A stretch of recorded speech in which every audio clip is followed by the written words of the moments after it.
بسم الله الرحمن الرحيم. مشاهدينا الأعزاء والحفل الكريم، السلام عليكم ورحمة الله تعالى وبركاته، وأسعد الله صباحكم بكل خير. نحييكم من هنا من أرضية ميدان الشحانية لسباقات الهجن العربية الأصيلة، حيث نتواصل مع حضراتكم في هذا السباق المحلي الثالث على الهواء مباشرة عبر قناتكم، قناة الريان الفضائية وقناة الدوري والكاس وموقع الأبرقة لسباقات الهجن، في هذه التغطية الإعلامية الواسعة من وسائل الإعلام بقيادة قناة الريان الفضائية الرائدة دائما في نقل الأحداث التراثية والمتخصصة دائما في نقل هذا التراث الأصيل، تراث الآباء والأجداد، الناقل الرسمي طبعا لهذا التراث. مشاهدينا الأعزاء، ينطلق هذا الشوط الأول الرئيسي، أقوى شوط اللقاية اليوم.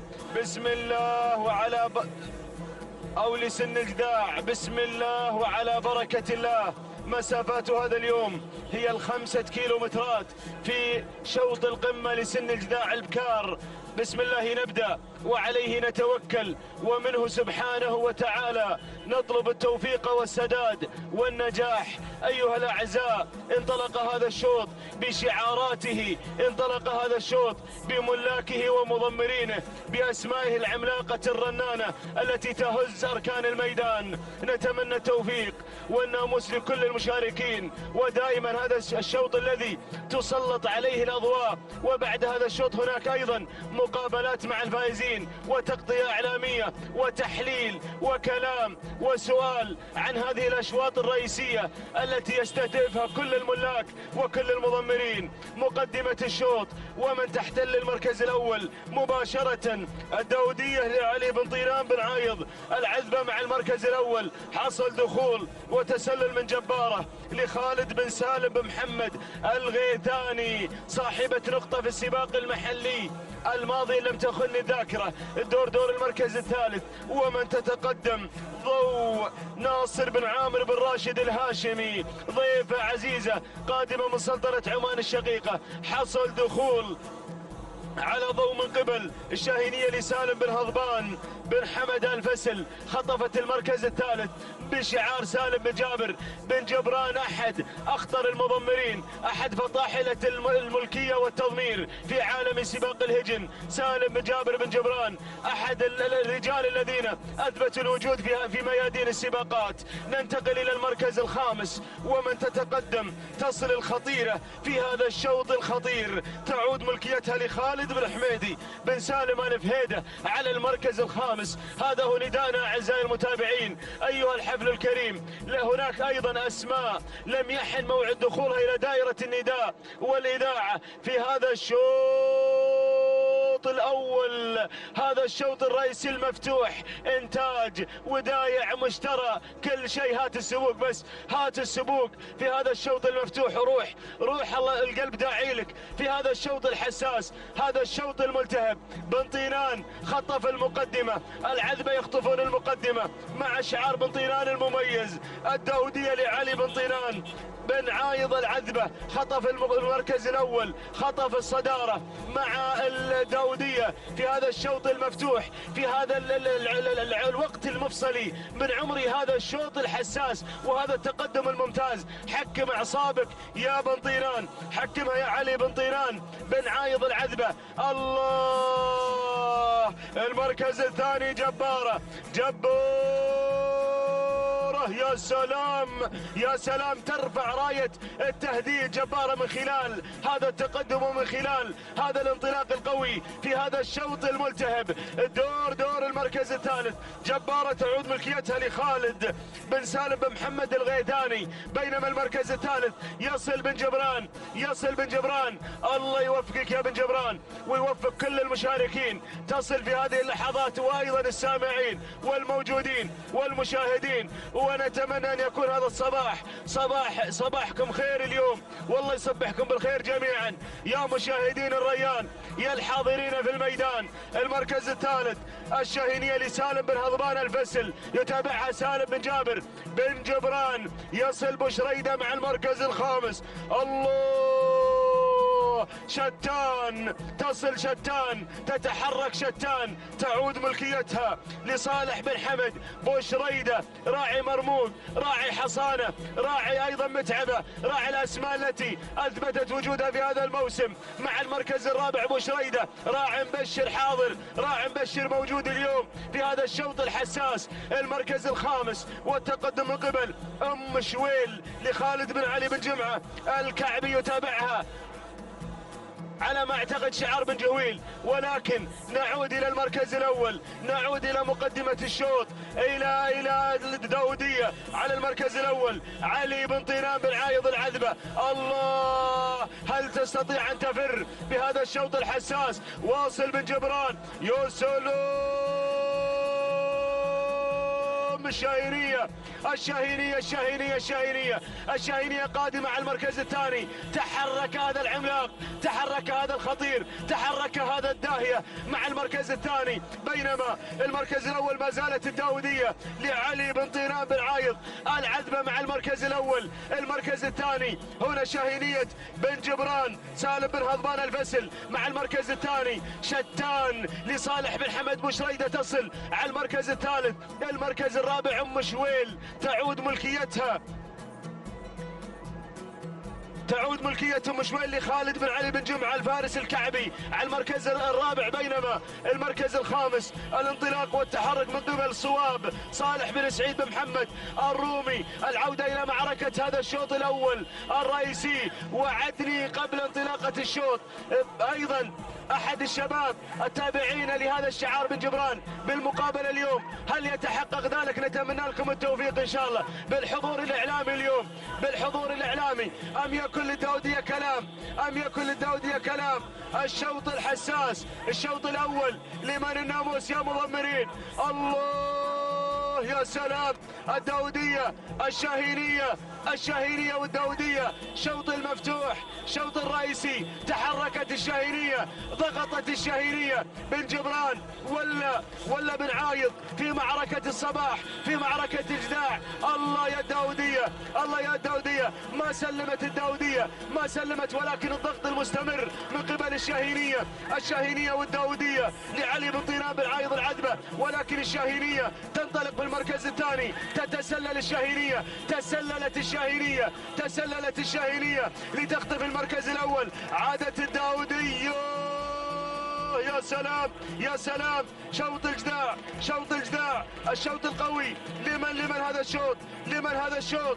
الله يا سلام، يلا يا مبخوت يا بن محسن يا بن جبران، وركز لي يا بن طيران، ركز لي يا بن طيران، شوف لي يا مخرجنا العزيز هذا التنافس المدير، يا محمد يا بن خزينة، ركز لي على هذين المركزين في هذا الشوط الملتهب. ولكن بن جبران على ما يبدو تتسلل الشاهينية لتختطف الشوط الرئيسي، الشوط المفتوح، الشوط الحساس.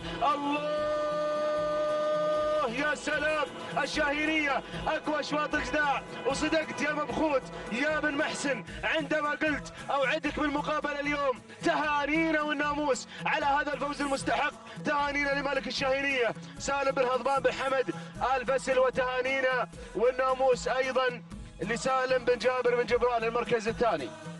الداودية لعلي بن طيران بن عايض العذبة المركز الثالث مصيحة لعلي بن فرج بن حمد بن ناصر بن دلموك المركز الرابع الخطيرة لخالد بن حميدي بن سالم الفهيدة المركز الخامس وصلت شتان لصالح بن حمد بن صالح بوشريدة. تهانينا والناموس لكل الفائزين. شوط ملتهب، شوط ناري، ولكن بن هضبان الفسل ينتزع هذا الشوط الأول الرئيسي بقيادة المضمر القدير سالم بن جابر بن جبران. تهانينا والناموس، وعدت وأوفيت يا مبخوت يا بن محسن يا بن جبران، تهانينا لك والناموس، وجاهزين لاستقبالك واستقبال جميع الفائزين في الأشواط الأولى الرئيسية، الأشواط المقررة من قبل اللجنة المنظمة لسباقات الهجن سواء رئيسية الإنتاج أو رئيسية المفتوح. ونرحب بالجميع في هذه التغطية الإعلامية الواسعة. 7 دقائق 39 ثانية 54 جزء من الثانية.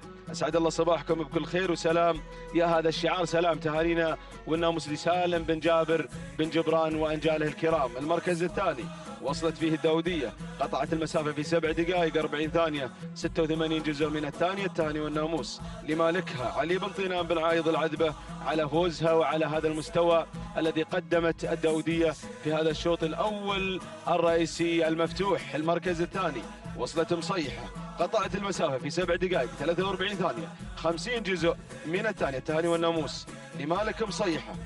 علي بن فرج بن دلموك، تهانينا والناموس يا علي ويا محمد على هذا الفوز المستحق. وتتواصل الأشواط الأولى الرئيسية المثيرة في هذا الصباح المثير، وانطلق الشوط الأول الرئيسي.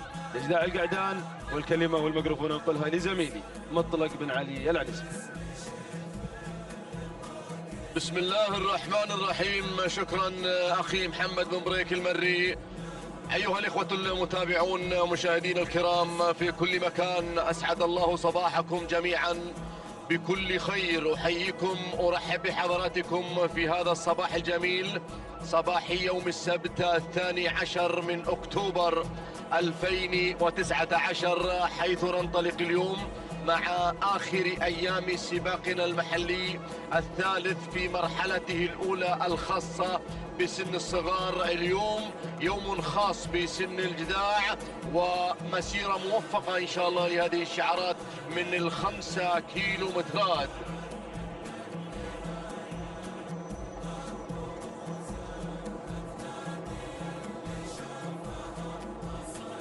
هذه الانطلاقة وهذا التقدم وهذا المسار، مسار الناموس مع إشراقة شمس هذا اليوم. ننطلق مع المركز الأول، شعار الغيثاني على المركز الأول مع مبعد على الصدارة. وعلى المركز الأول تعود ملكية مبعد للسيد محمد بن عبد الهادي بن علي الغيثاني المري على المركز الأول. يليه بالمركز الثاني شعار بن جهويل على المركز الثاني، ومغادر على المركز الثاني. حمد بن محمد بن سالم بن جهويل على المركز الثاني. مباشرة إلى المركز الثالث يتواجد وينطلق غندام أو عندام لسلمان بن سعيد بن حمد الفسل المري على المركز الثالث. على المركز الرابع، المركز الرابع الوسمي لأسيد محمد بن حمد بن محمد بن طفلة المري على المركز الخامس. المركز الخامس ينطلق بالمركز الخامس ويتواجد فيه ختلان محمد بن مسهي بن محمد بن مسهي الحبابي. هذا النداء الأول وأول إعلان لمسيرة موفقة إن شاء الله لهذه الشعارات في موسم 2019 في ميدان التحدي درة ميادين الخليج. أقوى الميادين ميدان الشحانية، من خلال تواجد الشعارات من أبناء الخليج المشاركين في هذا الموسم تحديدا. أعداد هائلة متواجدة ومندفعة وحاضرة في هذا الميدان، حيث الجوائز القيمة في هذا الموسم وكل موسم ميدان التحدي يحظى بأيضا الجوائز القيمة التي تقدم لهذه الأصائل في ميدان التحدي. نعود إلى المركز الأول. غير بن جهويل راحت 2 كيلومترات وتبقى أمامنا 3 كيلومترات يقود فيها بن جهويل. هذه الأسماء وهذه الشعارات. ينطلق بن جهويل مع المركز الأول مع الصدارة، متقدما مع مغادر. غادر يا مغادر على المركز الأول على الصدارة وعلى المركز الأول يقود الأسماء.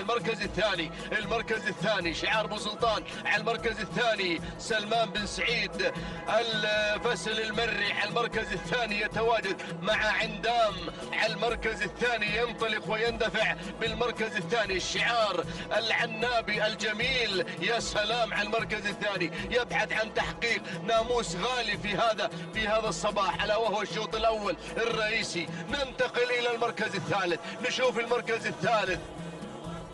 معنا في المركز الثالث مبعد محمد بن عبد الهادي بن علي الغيثاني المري على المركز الثالث. المركز الرابع يتواجد فيه ختلان محمد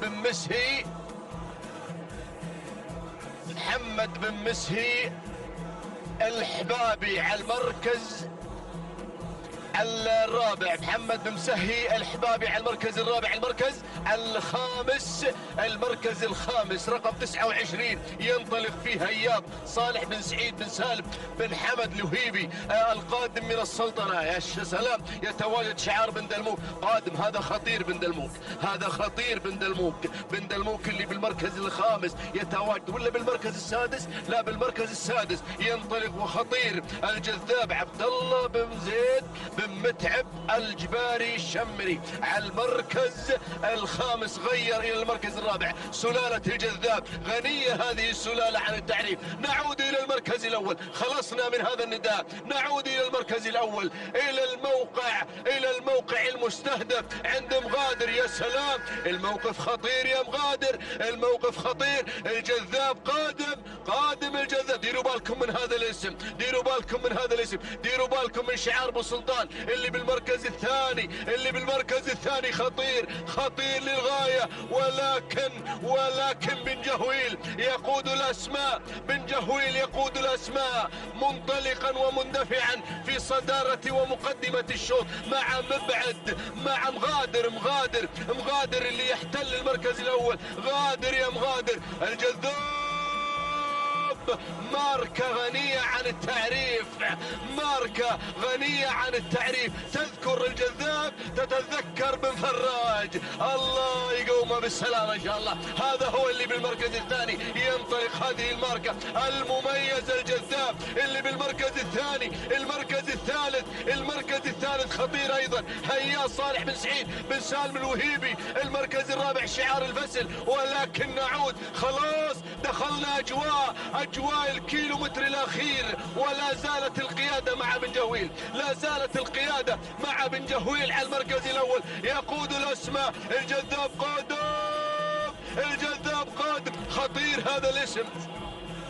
هذا هو مغادر اللي بالمركز الاول، صاحب التوقيت الافضل في السباق المحلي الثاني. يا سلام، يعني لا غرابة ان يحقق ناموس الشوط الاول. لكن الجذاب خطير. هذا القعود اللي بالمركز الثاني. يا سلام، الجباري الشمري بشعار بن دلموك على المركز الثاني. ولكن بن جهويل متخصص هذا الاسم وهذا الشعار دائما مع الاشواط الرئيسية، يحب الاشواط الرئيسية. يا سلام، مضمر نار على علم هذا المضمر، حمد بن محمد بن جهويل. الله، مغادر يحاول الجذاب. المركز الثالث، وصل اللي بالمركز الثالث. ما شاء الله، سكر على المركز. يا سلام، اسمعي يا بن جهويل.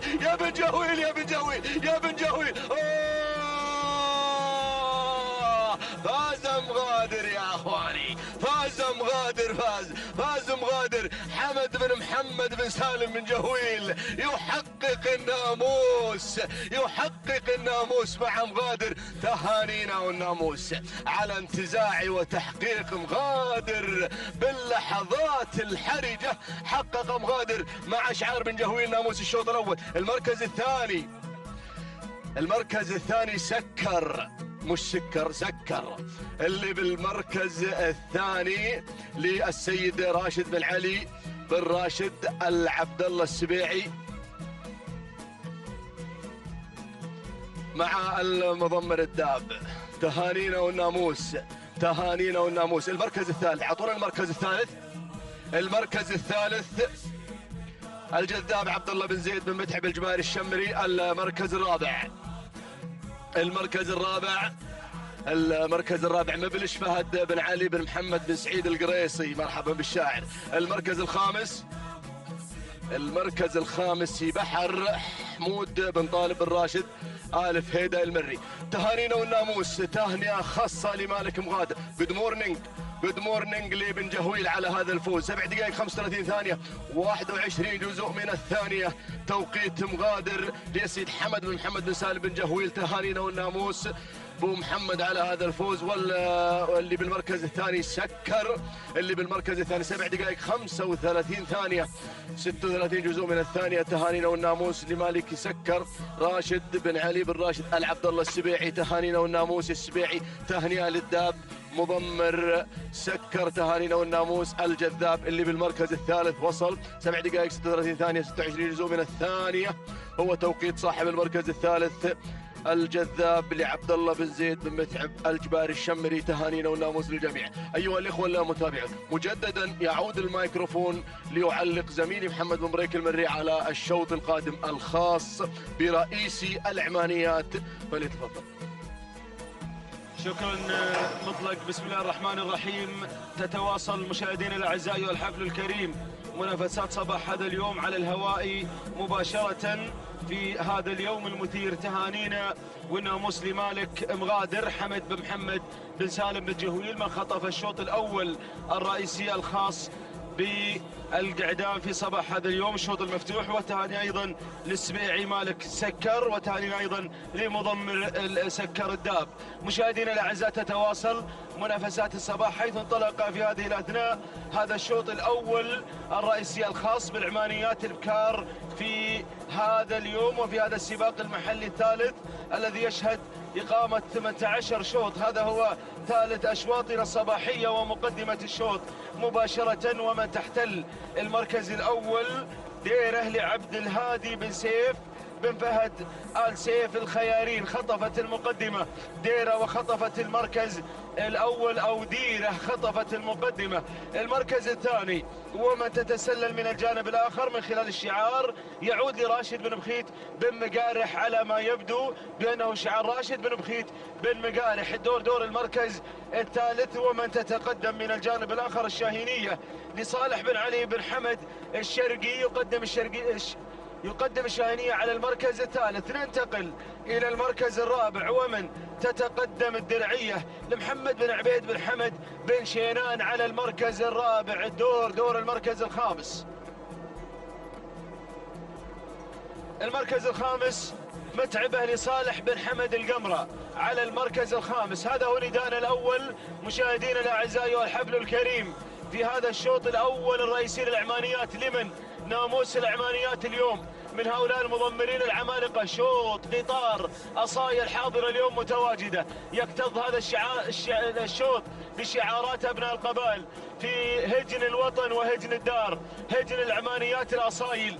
الله لمن الناموس بن شينان شعارها لا يتقدم من الجانب الآخر، بينما المقدمة مع سبق لراشد بن بخيت بن مقارح. بالفعل هذه سبق عند راشد بن بخيت بن مقارح، وخذ سبق يا بن بخيت يا بن مقارح. حصل دخول الدرعية تتسلل من الجانب الآخر لتخطف المقدمة، تعود ملكيتها لمحمد بن عبيد بن حمد بن شينان، خطفت الصدارة في هذه اللحظات. وأيضا دخول خطير وتسلل من شعار بن حلفان مع متايل. سالم بن علي بن سعيد بن حلفان خطفت المقدمة في هذه اللحظات. وهناك تغيير جاري على صدارة الشوط من خلال هذه الأسماء التي تتقدم باستمرار. المركز الثاني وصلت إيعاز لحمد بن علي بن جابر بن حنزاب، خطفت المركز الثاني في هذه اللحظات. بينما الدرعية على المركز الثالث لمحمد بن عبيد بن شينان على المركز الثالث. المركز الرابع ومن تتقدم فيه هنا الوصول من سبق لراشد بن بخيت بن مقارح. بينما المركز الخامس يصل شعار بن سفران مع الشاهينية لصالح بن سيف بن عبد الله بن سفران، وهذا هو شعار تكريت وشعار بغداد وشعار غيره من الأسماء التي حضرت في هذا السباق المحلي الثالث. هذه الأسماء المتقدمة مشاهدينا الأعزاء في شوط العمانيات الرئيسي. لمن ناموس هذا الشوط؟ لمن ناموس يا مضمرين؟ شوط حساس، وضعت له اللجنة رمز في الختاميات، وضعوا رمز لشوط العمانيات البكار، ووضعوا غيرها من أيضا من الدعم المعنوي لملاك الهجن لملاك هذه الفئة المحافظين على السلالات الداعمين للهوايات، نتمنى لهم جميعا التوفيق. العودة إلى مقدمة الشوط، إلى المركز الأول، إيعاز بإيعاز من مالكها، تتصدر الموقف والمشهد في هذه اللحظات حمد بن علي بن جابر بن حنزاب، أوعز إلى إيعاز بالتقدم. من استلمت زمام الأمور، من استلمت دفة القيادة في هذه اللحظات. الله يا سلام، إيعاز على المركز الأول. أما سبوقل يا راعي إيعاز، تسبق الشوط لا ضاق ولا بلاش من التعب والخسارة. هذه إيعاز على المركز الأول، تتقدم 41 مشاركة، 41 خابط اليوم في هذا الشوط، تتقدمهم جميعا. إيعاز يرفرف على ظهرها شعار بن حنزاب اليوم، تقود المسيرة قيادة حكيمة ومضمرها حكيم وخبير من يتابع إيعاز. من تتقدم على شاشة قناة الريان على الكادر الفوقاني على الهواء مباشرة، يصل شعار عمدة المضمرين مع المركز الثاني على ظهر الدرعية عبيد بن شيران، أحد أخطر المضمرين، أحد فطاحلة التضمير، من شهد لهم التاريخ وما زال يشهد لهذا الشعار الذي صار وجال في كل مكان. حصل دخول، يا سلام، الله، وصلت رابعة لمبارك بن محمد بن هادي الجربوعي. الدهن قادم مع المركز الثاني. متايل يا ابن حلفان، يلا يلا يلا يا ابن حلفان، يلا يا المبدع، ركز يا المبدع على متايل اللي على المركز الثالث. يلا يا عوضة يا ابن حلفان، ركزوا لي على متايل. المركز الرابع تصل وتتقدم فيه وتتسلل دوشة اللي دوشت المشاركين. دوشة تعود ملكيتها لحمد بن محمد بن نايفة قادمة، وايضا الله شعار بن بجاش قادم. غنج تصل فهد بن عميران بن بجاش آل فهد، أحد أخطر المشاركين، أحد أقوى المشاركين. فهد بن عميران بن بجاش مع المركز الثالث، وغنج حاصل على المركز الأول في أحد السباقات الماضية. أيضا يصل شعار بن نورة، يصل شعار بن نورة مع المركز الثالث في هذه اللحظات، وتصل الوارية لسالم بن سعيد. بن نورة خطفت المقدمة. يلا يا طلال يا بن سعيد، ركز على الوارية. بن جبران قادم. الله، ولع هذا الشوط، ولع شوط العمانيات لمن ناموس يا مضمرين. بن جبران وايضا يصل شعار بن فهيدان. المعركة على انتزاع المركز الاول. تصل شموخ لعبد الله بن سعيد بن تركي بن فهيدان، ولكن بن جبران ريمة يا ريمة، مرحبا يا ريمة، راعية انجازات، راعية عوايد، سجلها حافل بالانجازات ريمة من العام الماضي. ولكن شموخ ومن الجانب الآخر من تتقدم في هذه اللحظات. الله يا سلام، وصلت هنا في هذه اللحظات الشاهينية. سالم بن جابر بن حنزاب، أشكرك يا بن خزينة على موافاتي بالأرقام. الله يا بن الله يا سلام. الشاهينية سالم بن جابر بن محمد آل حنزاب ينتزع هذا الشوط الرئيسي للعمانيات، أقوى شوط العمانيات. وسلام يا بن حنزاب، سلام يا الشاهينية، سلام. الشاهينية تنتزع وتختطف لتضرب بيد من حديد على هذا الشوط. واما سبوق تسبق الشوط لا ضاق ولا بلاش من التعب والخساره. وسلام يا بن حنزاب، سلام يا راعي الشاهينيه، سلام. تنتزع هذا الشوط الاول الرئيسي. المركز الثاني ريمه لعبد المحسن بن سالم بن جبران. المركز الثالث قزوين لمبارك بن محمد بن زايد الخيارين. المركز الرابع شموخ عبد الله بن سعيد بن تركي آل بحيح. المركز الخامس وصلت غنج لفهد بن عميران بن بجاش بن عايض آل فهيدة. هذه نتيجتنا أيها الأعزاء والحفل الكريم لمراكزنا المتقدمة الأولى في هذا الشوط القمة، مع هذه الأسماء القمم، مع هؤلاء المضمرين والملاك عالين الهمم. نتمنى لهم جميعا التوفيق، كما نزف التهاني لمالك الشاهينية من فاجأتنا وفاجأت الجميع في الوقت القاتل والحساس لتتسلل معلنة فوزها وانتزاعها لناموس هذا الشوط الأول الرئيسي، قاطعة مسافة الخمسة في 7 دقائق 40 ثانية، 40 جزء من الثانية. تهانينا والناموس لمالك الشاهينية سالم بن جابر بن محمد بن حنزاب، تهانينا والناموس. التهاني أيضا لعايض بن جابر الحنزاب كفى على هذا الفوز المستحق. المركز الثاني وصلت ريمة لعبد المحسن بن سالم بن جبران، قطعت المسافة في 7 دقائق 43 ثانية 31 جزء من الثانية. التهاني والناموس لسالم بن جابر بن جبران. المركز الثالث وصلت في المركز الثالث غزوين، قطعت المسافة في 7 دقائق 43 ثانية 35 جزء من الثانية. التهاني والناموس لمالك غزوين. مبارك بن محمد بن زايد الخياري. تهانينا والناموس للجميع. وتتواصل الأشواط الأولى، الأشواط الرئيسية. شوط العمانيات القعدان يستعد للانطلاقة، ومرة أخرى عود الميكروفون للزميل المطلق العنزي.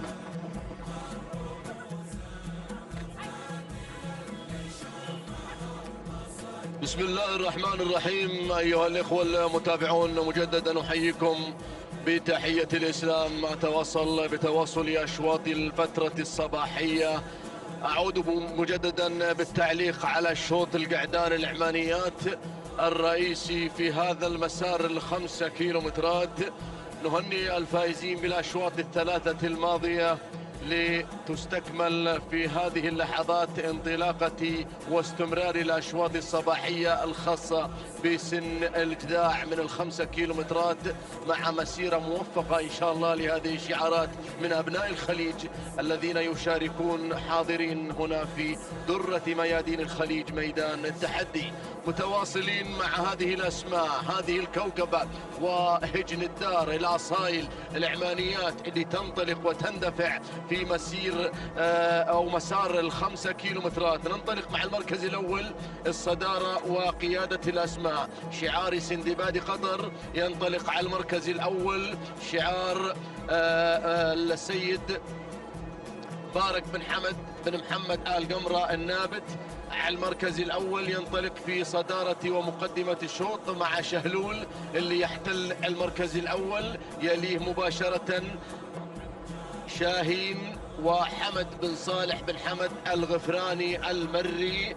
المركز الثالث وجودي مقدام على المركز الثالث، حمد بن علي بن عبد الهادي الشهواني على المركز الرابع.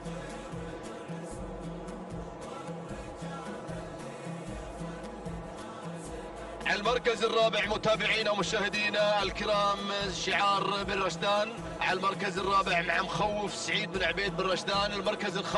المركز الخامس يتواصل الريان على شاشة الريان على الهواء مباشرة، السيد ناصر أو محمد بن طينان بن عايض العذب المري. هذا النداء متابعينا ومشاهدينا الكرام، نداؤنا الأول لهذه المجموعة التي انطلقت واندفعت في هذا المسار. شوط العمانيات، شوط رئيسي للقعدان العمانيات، 5 كيلومترات مع هذه الأصايل وهذه السبق اللي تندفع اليوم. يا سلام يا سلام، تدخل في هذا المسار. شعار أبا السيقان يصل وينطلق شعار أبو علي هنا منطلقا ومندفعا في دائرة المراكز ال5 الأولى، ولكن العودة إلى أين؟ إلى شعار سندباد قطر على المركز الأول، الشعار الغني عن التعريف. ينطلق بالمركز الأول محلقا في طريق الناموس في أول الأشواط الصباحية الخاصة بالعمانيات. يا سلام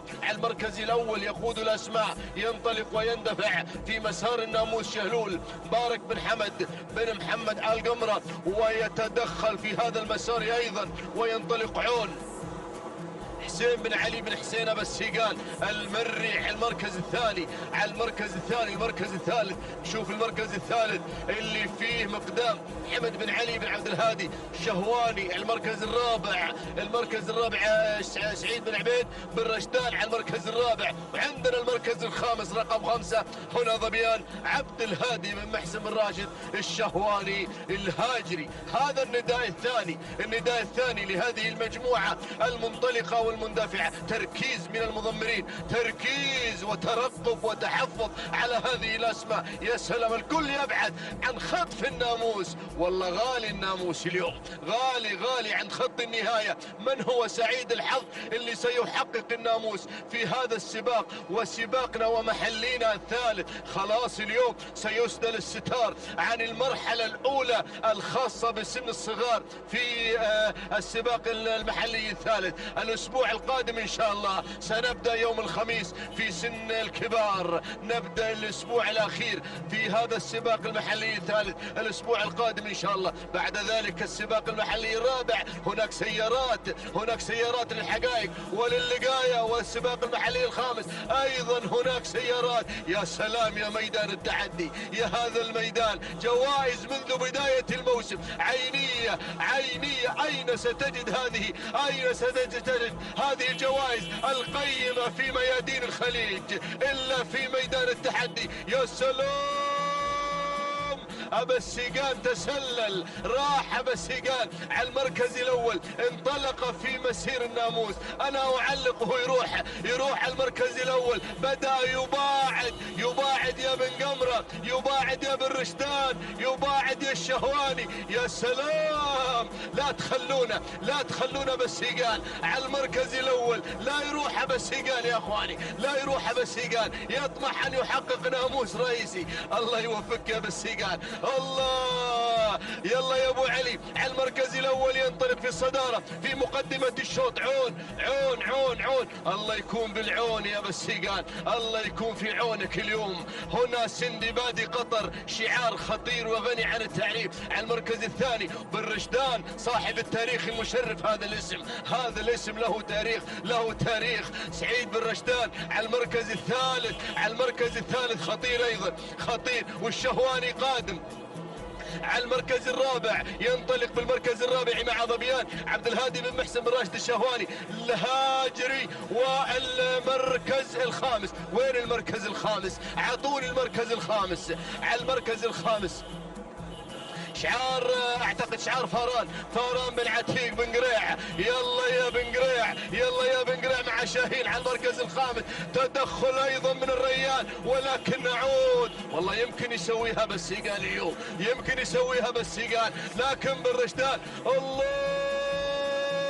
يلا يا حسين يا ابو علي على المركز الاول، ناموس رئيسي. هناك لقاء مع محمد بن بريك سيجري معك لقاء خاص ان فزت في هذا الشوط مع عون.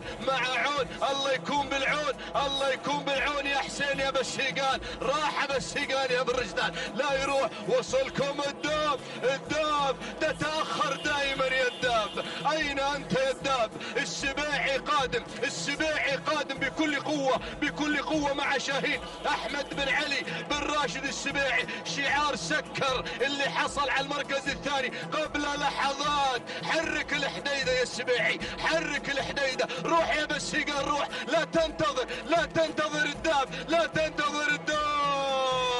التهم كذاب. يا هذا الشوط يا اخواني، 200 متر اخيره. الله يكون بعونك يا راعي عون، لا يروح الناموس يا راعي عون، لا يروح الناموس. الله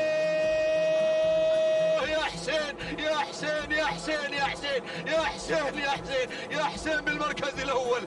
اين انت يا حسين؟ يا سلام، حقق الناموس مالك عون حسين ابو السيقان. تهانينا وجود مورنينج يا حسين ابو السيقان يا المري، تهانينا والناموس على انتزاع وتحقيق عون في اللحظات الاخيره. حقق هذا الناموس بالفعل، انتصر حسين ابو السيقان المري في هذا الشوط الرئيسي الخاص بالعمانيات. تهانينا والناموس. المركز الثاني شعار سكر، وصل بالمركز الثاني ايضا وهو شاهين لاحمد بن علي بن راشد العبد الله السبيعي. المركز الثالث وصل وسام المبارك بن محمد بن زايد الخيارين. المركز الرابع وصل مصيب زيد بن محسن بن علي بن طيثاب آل ديلة.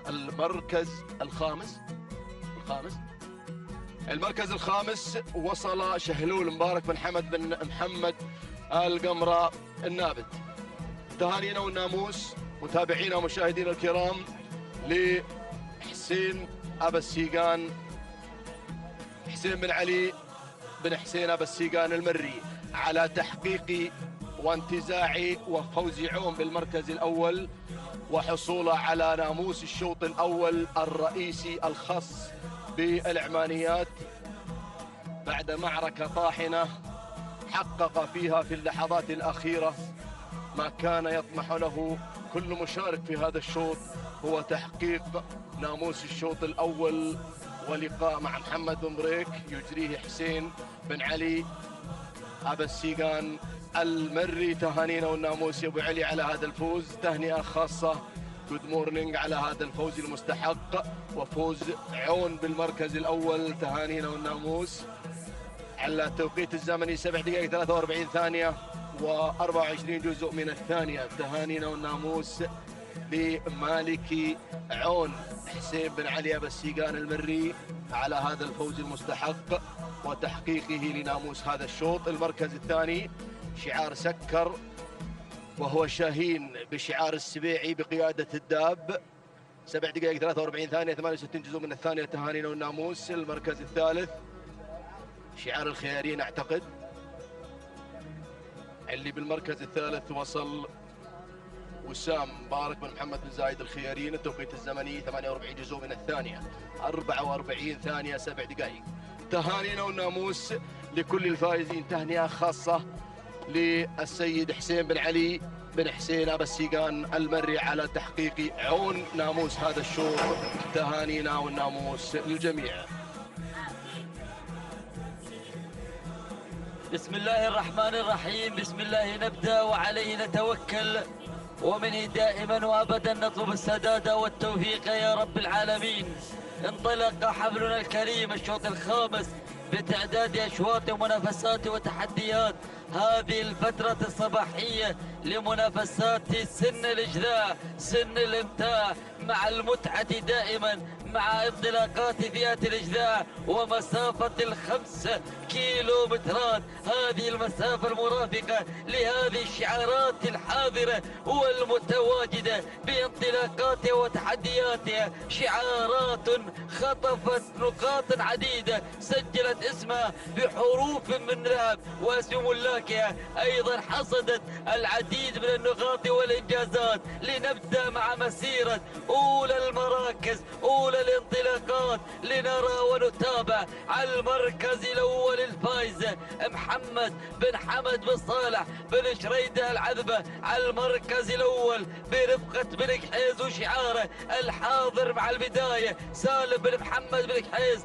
المري. والمركز الثاني نتابع معكم تقدم الظبي حمد بن راشد بن شابل الزبداني المري. والمركز الثالث نتابع من الجانب الأيمن التدخل السريع والانطلاق من قبل التلة فرج بن حمد بن علي البريص المري. والمركز الرابع التقدم مشاهدينا الكرام للشانية دكش بن محمد بن سالم بن جميلة. ونقلتنا إلى المركز الخامس لنرى شعار بن ضعيف القادم والواصل مع انطلاقة رياض سعد بن سالم بن محمد النابت المري. هذا هو النداء الأول للأسماء الخمسة الأولى المتقدمة. شوفوا خلف الخمس سيل جارث الإجلاء، شعارات حاضرة ترقبوا قدومها في الوقت المناسب من مجريات هذا الشوط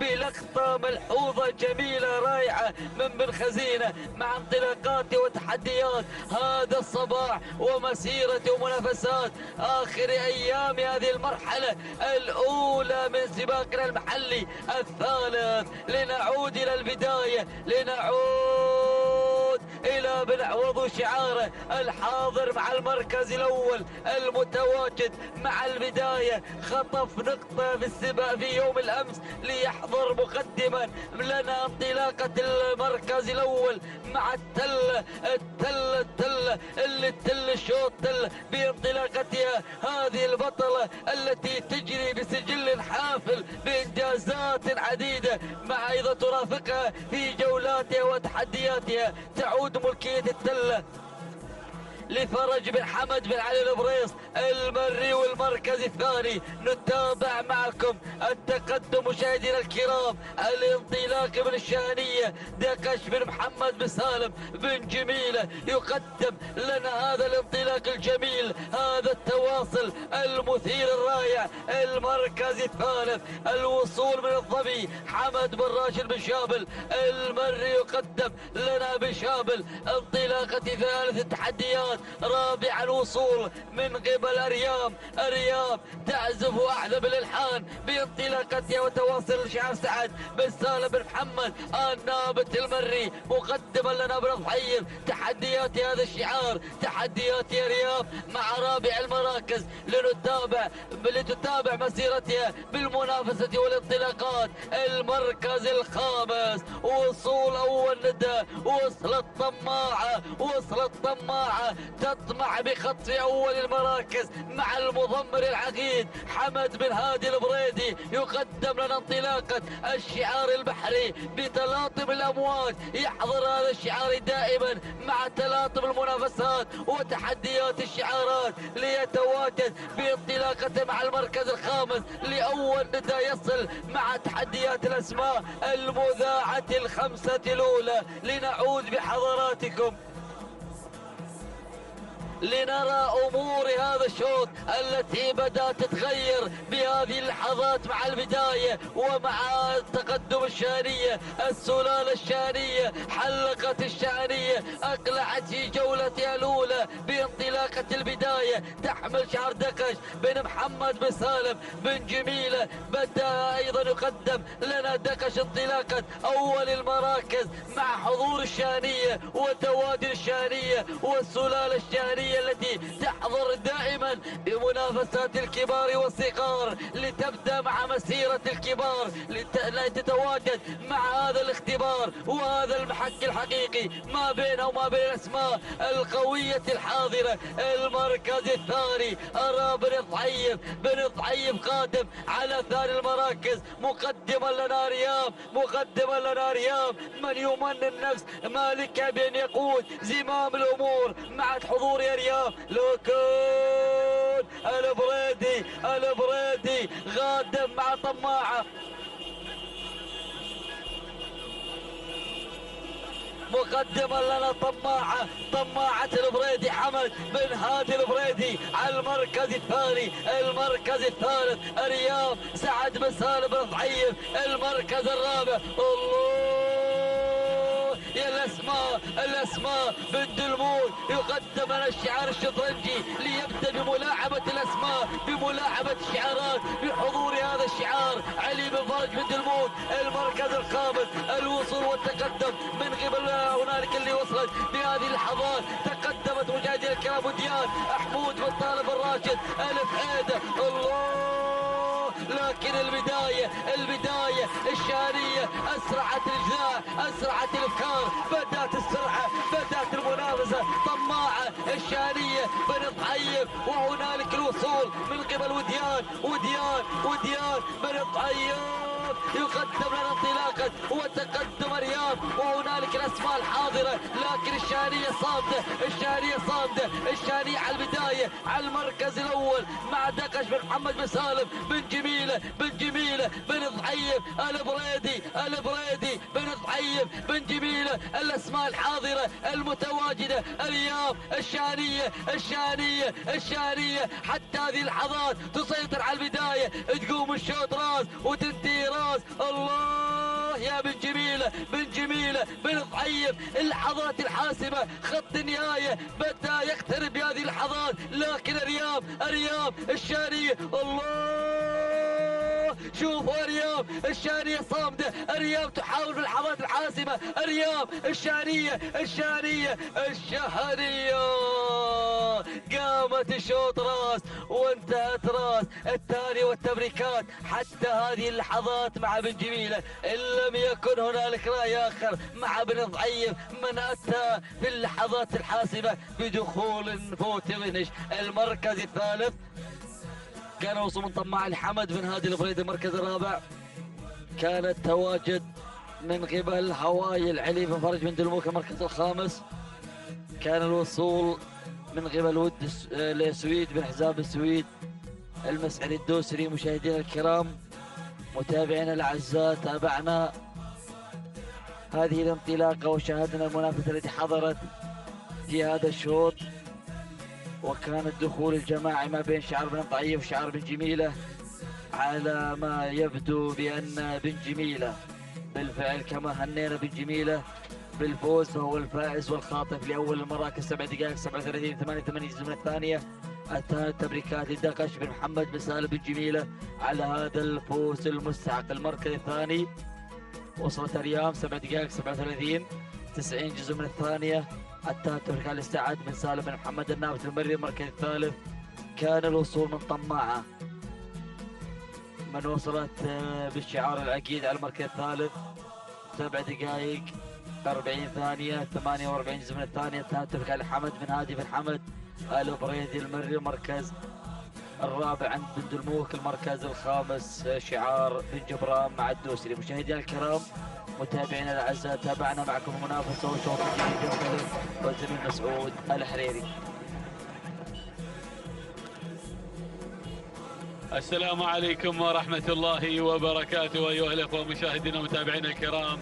انطلق هذا الشوط والشوط السادس، نتابع وإياكم هذا الشوط وما يحمل من إثارة وما يحمل من أسماء لسن الجذاع، سن الامتاع وال5 كيلومترات بانتظار هنا المتنافسين في هذا الشوط. ونتابع مقدمة هذا الشوط، نتابع المركز الأول والمقدمة مع رعد لعبد الله بن مسفر بن سفران على المركز الأول وعلى مقدمة هذا الشوط، بينما النقلة على المركز الثاني. والمركز الثاني نتابع في هذه اللحظات صاحب المركز الثاني أيضا لم يتبع لنا الرقم. هناك المركز الثالث يصن الدرع لمحمد بن محمد بن بريك المري هنا في هذه اللحظات. ولكن هناك المركز الثاني نتابع شاهين لمحمد بن راشد بن علي المعاضيد على المركز الثاني في هذه اللحظات. الدرع على المركز الثالث لمحمد بن بريك أيضا هنا مع المركز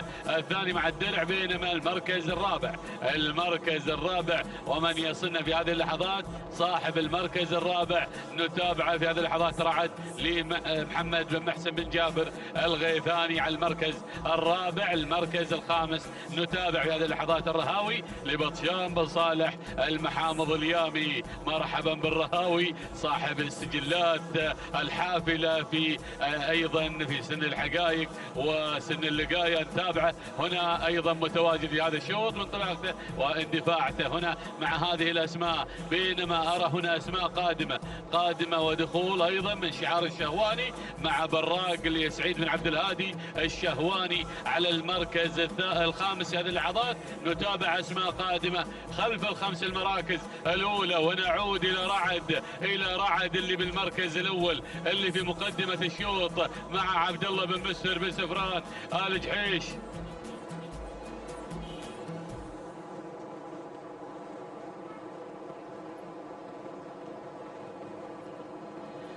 كما أيضا ننوه لكم هنا أيضا الفوتو فينيش مع على الهواء أيضا للشوط الماضي. ونتابع هنا الفوز مع أيضا الدخول والدخول الجماعي ونحيلها للجنة لهذا الدخول الجماعي على الفوتو فينيش. ومع هذا وشكرا لمخرجنا العزيز أيضا على التوضيح الكامل أيضا لكل أيضا ليأخذ كل حقه. أيضا هنا نتابع ونعود لمجريات شوطنا وأيضا نندفع في هذه اللحظات. نتابع هنا المقدمة والصدارة مع رعد اللي على المركز الأول. رعد يا رعد أيضا نتابع كما حقق لنا رعد في ماضيه الجميل في المقدمة ومع عبد الله بن مسفر بن سفران. هنا نتابع في مقدمة هذا الشوط ومع اندفاعة رعد.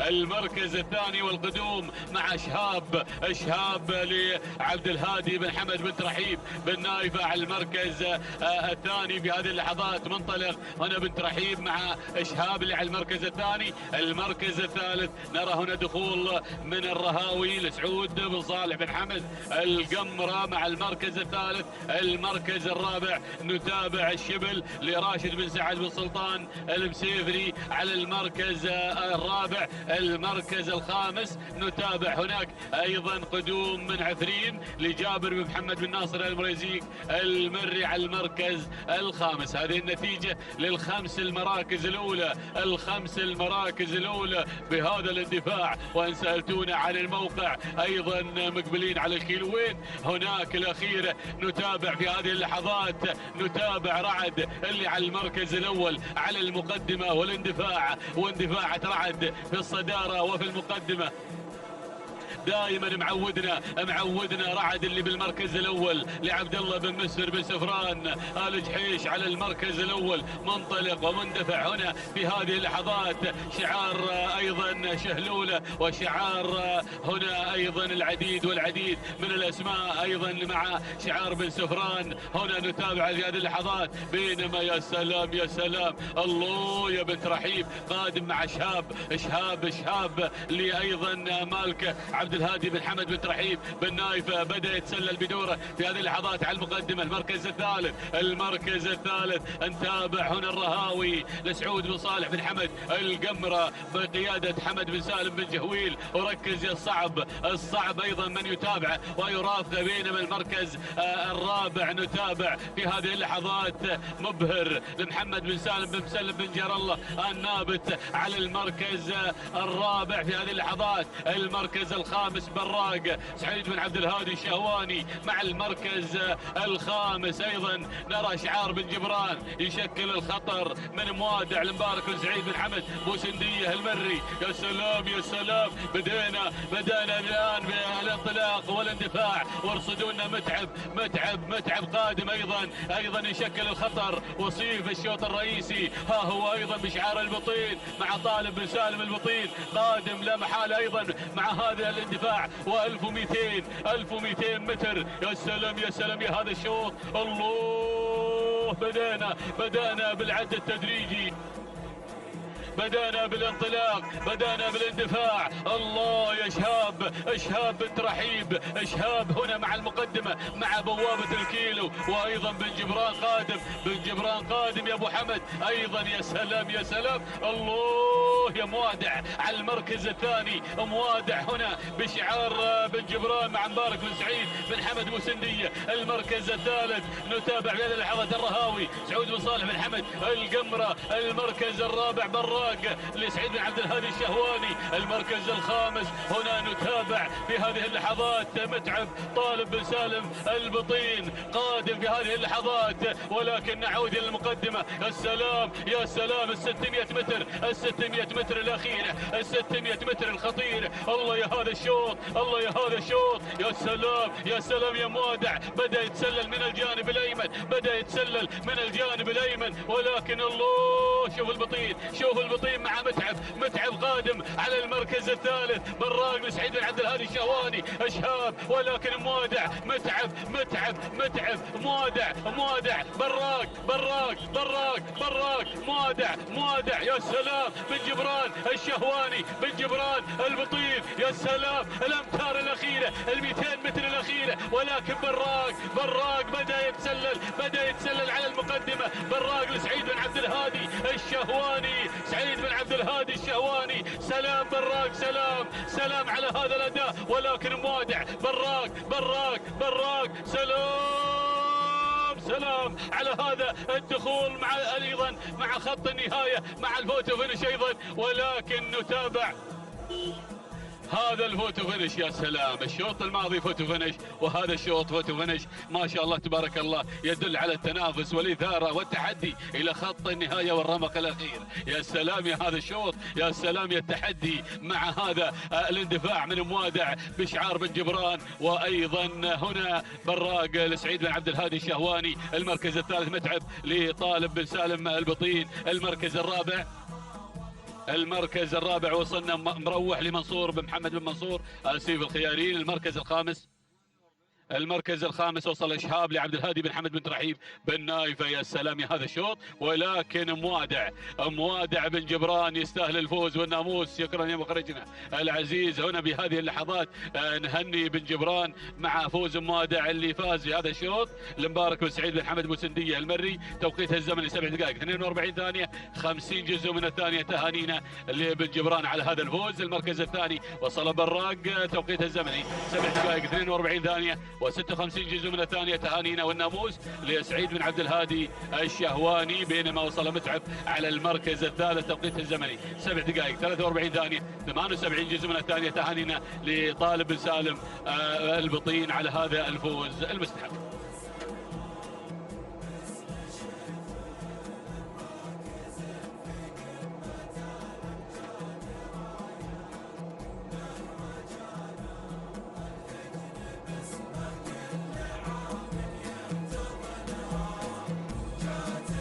مشاهدينا متابعينا الاعزاء في كل مكان، اسعد الله صباحكم بكل خير ومحبه. تتواصل التحديات والاثاره على ارضيه ميدان التحدي، ميدان الشحانيه في هذا الصباح، وشعارات ابناء القبائل وسن الجذاع. وعلى بركه الله ينطلق الشوط السابع المخصص للابكار من مسافه 5 كيلومترات. نسير مع هذه الاسماء المنطلقه ومع هذه الشعارات المندفعة والباحثة عن الناموس. نسير مع أول الأسماء وأول الشعارات. نبدأ بعد المراكز والبداية والانطلاق الأول.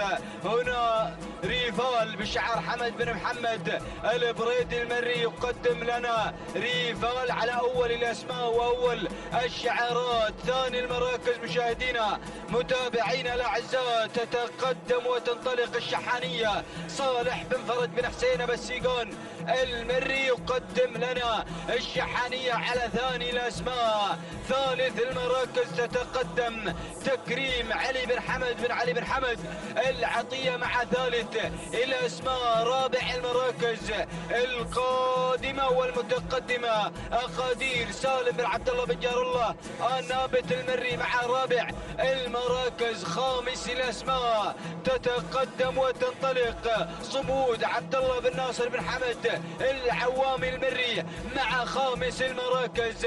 هكذا هي النتيجة الأولى مشاهدينا متابعينا الأعزاء للخمسة المراكز المتقدمة والخمسة الشعارات المندفعة. وأعود مع البريدي يقدم لنا ريفال حمد بن محمد البريدي المري مع أول الأسماء وأول الشعارات. ثاني المراكز وثاني التحديات. ثاني الأسماء تكريم أو رافال على أول الأسماء وأول الشعارات. رافال حمد بن محمد البريدي المري يقدم لنا رافال على أول المراكز وأول التحديات. ثانيا تكريم علي بن حمد العطية مع ثاني الشعارات. ثالث المراكز أبا السيقان يتقدم مع ثالث الأسماء ويبحث عن النقطة الثانية في هذا الصباح. حضر في شوط العماريات. رابع المراكز شعار سالم بن عبد الله بن جار الله النابت المري يتقدم مع رابع المراكز يقدم قدير. وخامس المراكز القادمة صمود عبد الله بن ناصر بن حمد العوام المري يتقدم مع خامس الأسماء وخامس الشعارات. هكذا هي النتيجة الثانية مشاهدينا متابعينا الأعزاء للخمس المراكز المتقدمة والخمسة الشعارات المنطلقة. وأرى أسماء وشعارات خلف دائرة النداء والإذاعة نترقبها في الأمتار القادمة والأمتار الحساسة. ولكن أعود مع اللي غيرت وانطلقت أقادير. سالم بن عبد الله بن جار الله النابت يتقدم مع أول الأسماء وأول الشعارات. ثاني الأسماء وثاني الانطلاق انطلاق رافال حمد بن محمد بن حمد البريدي يقدم لنا رافال مع ثاني المراكز وثاني التحديات.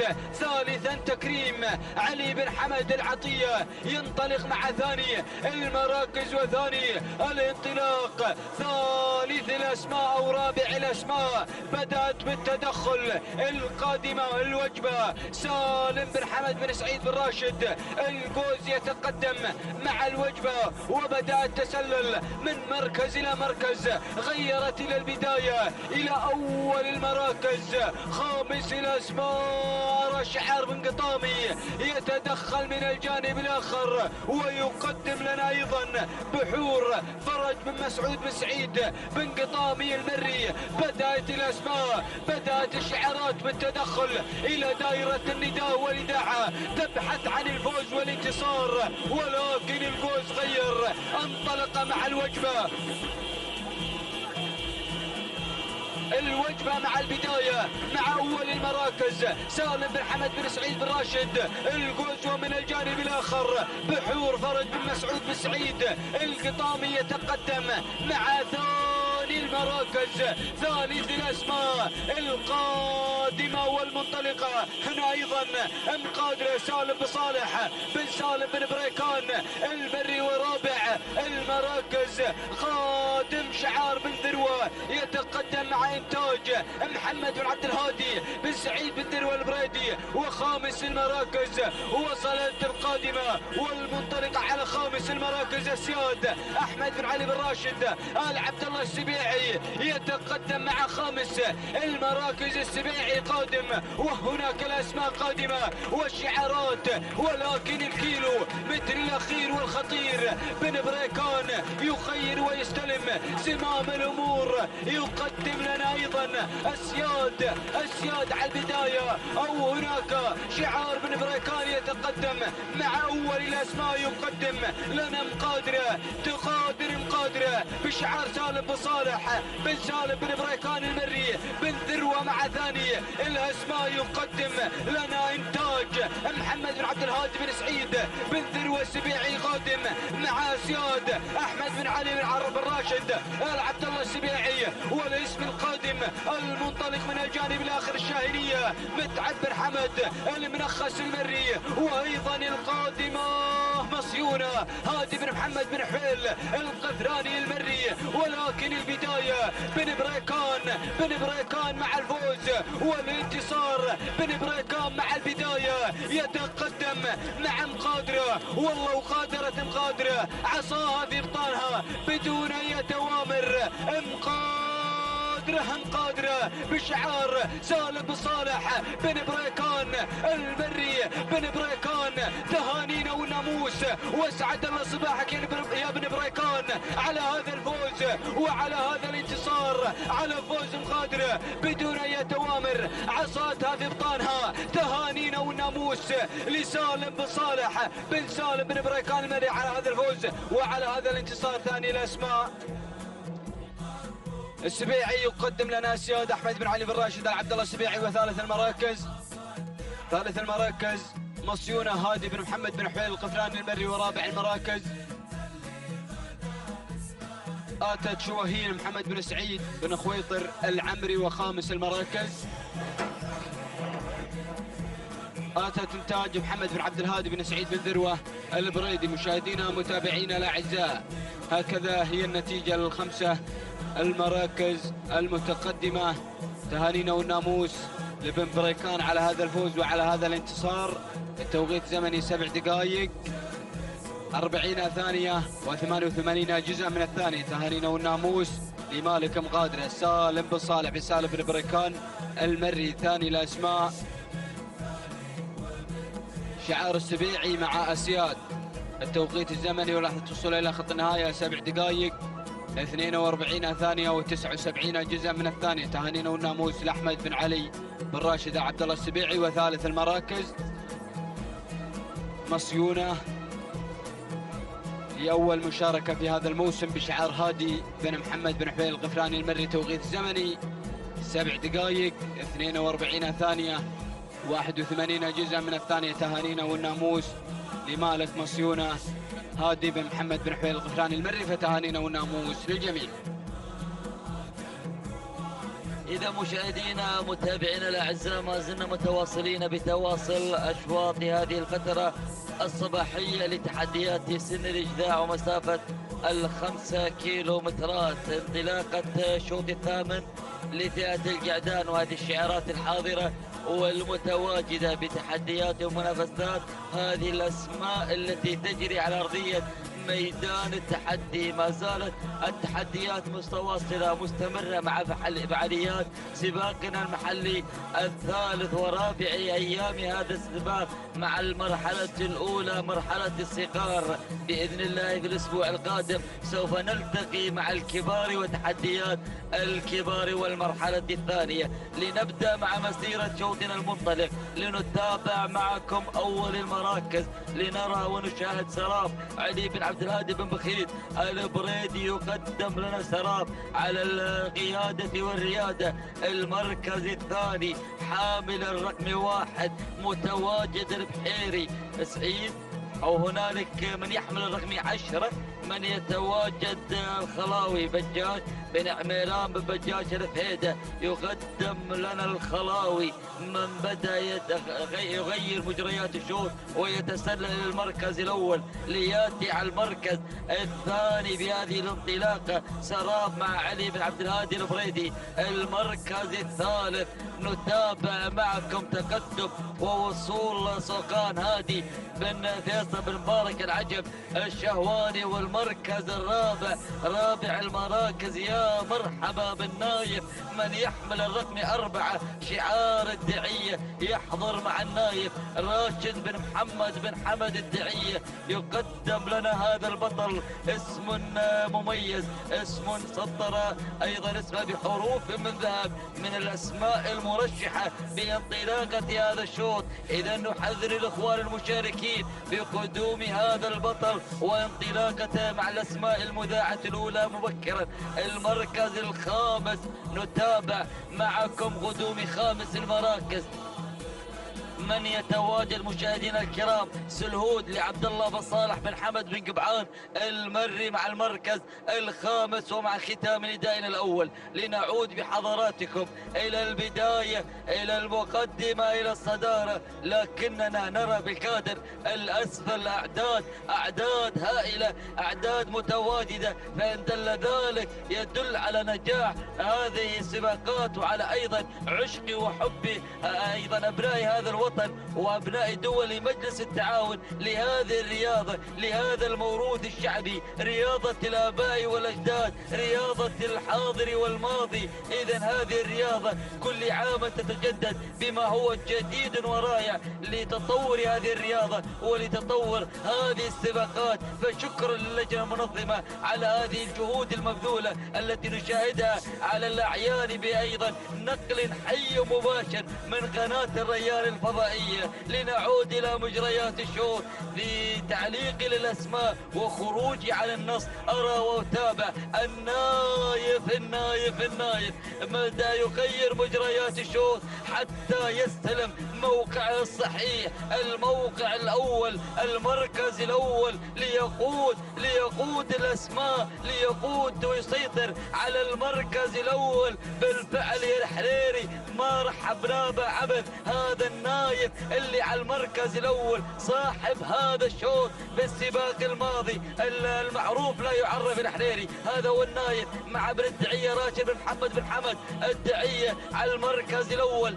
المركز الثاني نتابع الشيب البريدي علي بن عبد الهادي البريدي يقدم لنا انطلاقته وتقدم سراب راعي ايضا هذا الشعار علي بن عبد الهادي بن بخيت البريدي من يرافق هذا الشعار. المركز الثالث نتابع معكم تقدم صقان هادي بن فيصل بن مبارك العجب الشهواني. المركز الرابع يلا البرت تعطي المراكز، هناك النايف بدا يشرد بانطلاقاته. المركز الرابع يتقدم صقان هادي بن فيصل بن مبارك العجب الشهواني. خامسا وحضوري وتواجد خلاوي بجاج بن عميران بن بجاج بن عايض الهيدا. وين الدعية الثانية. وين النايف؟ النايف بدأ بالانطلاق مع افتتاحية مجريات الكيلو متر الأخير. هذا الكيلو الملتهب بالمنافسة، هذا هو النايف بدون أي تعليمات، عصاته مربوطة بالطانة. راق دوامنا يفعل كما فعل في السباق الماضي، يكرر السيناريو. صاحب انجازات في العام الماضي، صاحب سجلات حافلة يرافق بالادعية. هذا الشاب البطل من يقدم لنا النايف، من حافظ على النايف بانجازاته بصولاته، وقدم باكمل جاهزية في هذا الموسم ليطمئن جماهير هذا الشعار وجماهير النايف بأن جاهز بإذن الله للسباقات القادمة، للمهرجانات القادمة. عصاته بالطانة راشد بن محمد بن الدعية من يقدم لنا انطلاقة النايف، انفرادة عن الأسماء، عذرا لبقية المراكز، عذرا لبقية الأسماء، لأنني أسير بالتعليق مع النايف. الله يا النايف واللحظات الحاسمة. التوقيت في خطر، لكن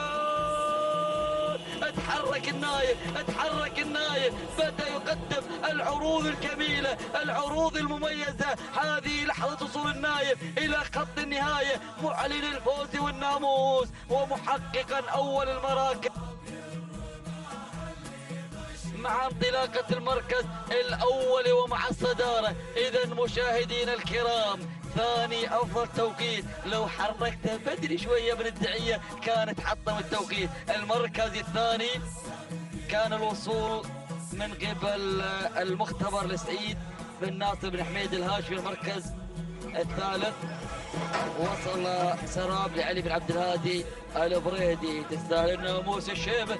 المركز الرابع وصل مشاهدينا الكرام عزز لعايض بن سعيد بوسندية المري. المركز الخامس كان الوصول من البحيري لسعيد بن عبد الهادي الشهواني. إذا مشاهدينا الكرام، النايف حصل على المركز الأول 7 دقائق 32 جزء من الثانية، ليسجل النقطة الثانية في هذا الموسم. الثالث تبريكات نزفها لراشد بن محمد من الدعية على هذا الفوز المستحق وعلى فوز النايف. المركز الثاني وصل مشاهدينا الكرام المختبر 7 دقائق 40 ثانية 76 سنة ثانية. الثالث تبريك كان سعيد بن ناصر بن حميد الهاشمي. المركز الثالث كان الوصول مشاهدينا الكرام من جبل سراب 7 دقائق 41 79 سنة ثانية. الثالث تبريك هذا علي بن عبد الهادي البخيل البريدي المري.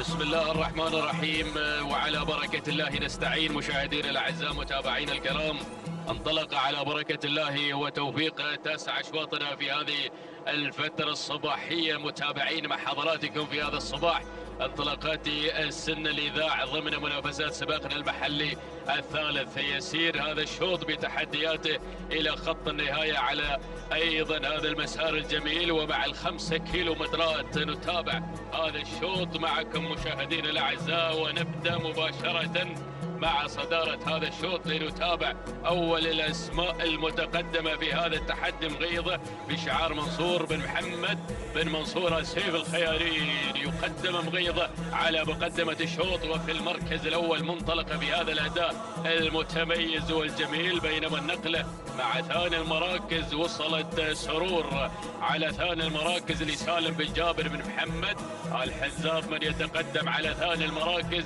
يقدم لنا سرور منصور، بينما على المركز الثالث التواجد من شعار السيقان ينطلق مع ثالث المراكز، يحضر بتقدم توب صالح بن علي بن حسين السيقان المري. وفي المركز الرابع تابع الوصول في هذه اللحظات، بدأ القدوم من أمواج محمد بن سالم بن محمد الجهويل المري يتقدم مع أمواج على رابع المراكز، بينما في خامس المراكز وتابع القدوم في هذه اللحظات على مستوى المركز الخامس يأتي الوصول من الشاهيني محمد بن طينان بن عايض العذبة المري. هذه نتيجتنا مع الخمس المراكز المتقدمة في أول ندى في مسار هذا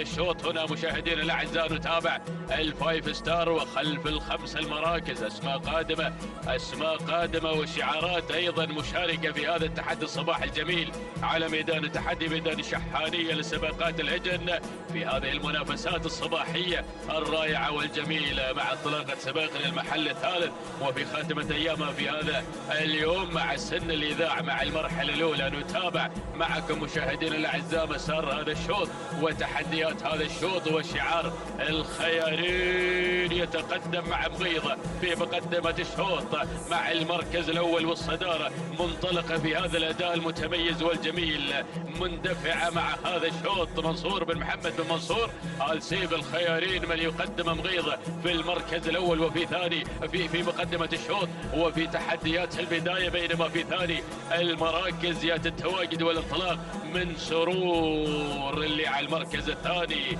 تعود ملكيته لسالم بن جابر بن محمد الحزام، يقدم لنا سرور في المركز الثاني، ولكن تابع التدخل والاندفاع من أمواج هنا تتواجد في هذا الشوط بشعار محمد بن سالم بن محمد الجهويل المري. يقدم أمواج اللي بدأت تغير إلى ثاني المراكز بمحاذاة مغيضة في هذه اللحظات، بينما ننتقل إلى رابع المراكز. في المركز الرابع وصلت في هذه اللحظات عجيبة لعبد الرحمن بن سعيد بن محمد أو بن حمد المري، يتقدم في هذه اللحظات مع عجيبة، وهي الأخرى تغير من موقع إلى آخر وتزيد من سرعتها. في المركز الخامس شعار السيقان بدأ يندفع في هذه اللحظات بتواجد وانطلاقة توق لصالح بن علي بن حسين بالسيقان المري. هذه الخمس المراكز في ثاني ندى على مسار وتحديات هذا الشوط. نتابع أن السرعة بدأت تزيد في هذا التحدي الصباح الجميل على أرضية الميدان، والتغيير اللي طرى وجرى على مقدمة الشوط. بدأت مشاهدينا الأعزاء أمواج تغير إلى صدارة الشوط، أمواج في مقدمة الشوط في هذه اللحظة. محمد بن سالم بن محمد الجهويل المري يقدم هذا الاسم، يقدم تحديات البداية مندفعا مع هذا الشعار الجميل ومع أمواج هنا في بحر الأصالة تنطلق في هذا الشوط الجميل في هذا الصباح المشرق الجميل. الله لكن تابع عجيبة في المركز الثاني ولها عديد من الإنجازات. عجيبة مشاهدينا الأعزاء متواجدة في هذا الشوط أيضا بشعار عبد الرحمن بن سعيد بن حمد المري، يقدم عجيبة في المركز الثاني وتوق في ثالث المراكز. متواجد أيضا في هذا التحدي الجميل صالح بن علي بن حسين بالسيقان المري. والمركز الرابع يتراجع شعار الخيارين مع مغيضة منصور بن محمد بن منصور آل سيف الخيارين. وخامس المراكز تابع الوصول في هذه اللحظات من ديار العز لسالم بن ناصر بن محمد بن ناصر الشنجل. هذه النتيجة مع الخمس المراكز المتقدمة، ولكن موقعنا في أجواء الكيلومتر الأخير يا مضمرين يا متابعين، وأمواج في مقدمة الشوط، أمواج في تحديات البداية. وهناك عجيبة في المركز الثاني والثنتين عصاهم في الابطان، دفعهم ذاتي وأداء تلقائي. نتابعهم في هذه الصورة الجميلة وفي هذه المنافسة الثنائية المميزة في مقدمة الشوط. بدأت التعليمات، بدأت التحديات مشاهدينا الأعزاء، وهذه عجيبة غيرت مشاهدينا الكرام مع اللحظات الأخيرة. عصاها في الابطان في دفع ذاتي وأداء تلقائي بأريحية تامة تغير إلى مقدمة الشوط إلى مركز الصدارة، تنطلق في هذا الأداء المتميز والجميل. ما شاء الله تبارك الرحمن. شوف عجيبة في مقدمة الشوط وأمواج في المركز الثاني. من المنتصر في هذا الشوط مع اللحظات الأخيرة؟ لكن عجيبة هي الأقرب، عبد الرحمن بن سعيد بن حمد المري. راعية العوايد ما تخلي عوايدها، يلفس السلوم. عجيبة سلام، شكرا يا ابو سحيم. وهذه عجيبه مشاهدينا الاعزاء، تصل الى خط النهايه معلنه فوزها وانتصارها. تهانينا لعبد الرحمن بن سعيد بن حمد المري على فوز عجيبه بالمركز الاول، بينما ثاني المراكز كان من نصيب امواج محمد بن سالم بن محمد الجهويل المري. اما ثالث المراكز فوصلت في المركز الثالث الطياره لراكان بن حزام بن محمد بن راشد المري. المركز الرابع كان الوصول مشاهدينا الاعزاء من مغيضه لمنصور بن محمد بن منصور السيف الخيارين. المركز الرابع. رابع المراكز وصل السرور لسالم بن جابر بن محمد الحنزاب المري. والمركز الخامس او الخامسه، المركز الخامس كانت سرور مشاهدينا الاعزاء. اذا نعود للتوقيت الزمني، لحظه وصول عجيبه الى خط النهايه، قاطع مسافه 5 كيلومتر في 7 دقائق 41 ثانيه 14 جزء من الثانيه. تهانينا والناموس مشاهدينا الاعزاء لراعي عجيبه الذي خطف ناموس هذا الشوط. بينما المركز الثاني من وصلت امواج وتوقيت امواج هو 7 دقائق 41 ثانيه 63 جزء من الثانيه. تهانينا لمحمد بن سالم بن محمد الجهويل المري. المركز الثالث من وصلت الطيارة وتوقيت الطيارة هو 7 دقائق 44 ثانية. عطنا توقيت المركز الثالث يا مخرجنا. المركز الثالث من وصلت 7 دقائق 46 ثانية 62 جزء من الثانية. تهانينا لراكان بن حزام بن محمد بن راشد المري على فوز الطيارة في المركز الثالث.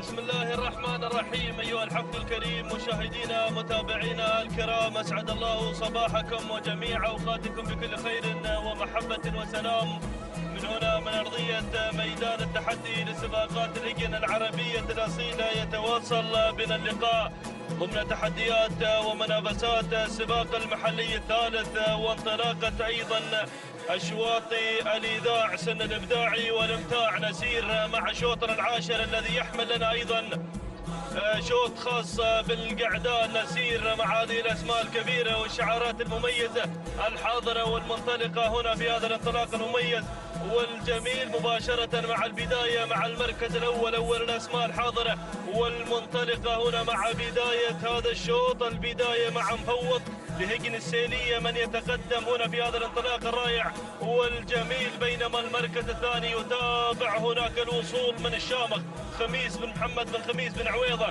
المريخي مع المركز الثاني والمركز الثالث. أتابع التقدم والوصول في هذه اللحظات من قبل اللي واصل مع المركز الثالث. مشاهدينا متابعينا الكرام، مخلص من يصل لعبد الهادي بن علي بن محمد المشروم المري مع المركز الثالث. المركز الرابع وصول وتقدم من الغزال غانم بن سعد بن راشد النابت المري. والمركز الخامس وصول وتقدم في هذه اللحظات من قبل اللي واصل المتحد لسعيد بن حمد بن سعيد بن قبعان المري. هكذا هي الأسماء الخمسة الأولى المتقدمة في هذا الانطلاق المميز والجميل. ولكن نعود مع الصدارة، نعود مع المركز الأول ومع شعار المريخي من يقدم لنا الشامخ خميس بن محمد بن خميس بن عويضة المريخي من يقدم لنا انطلاقة الشامخ مع البداية مع المركز الأول في هذا الانطلاق الرائع والجميل. بينما ثاني التحديات وصول وتقدم من مفوض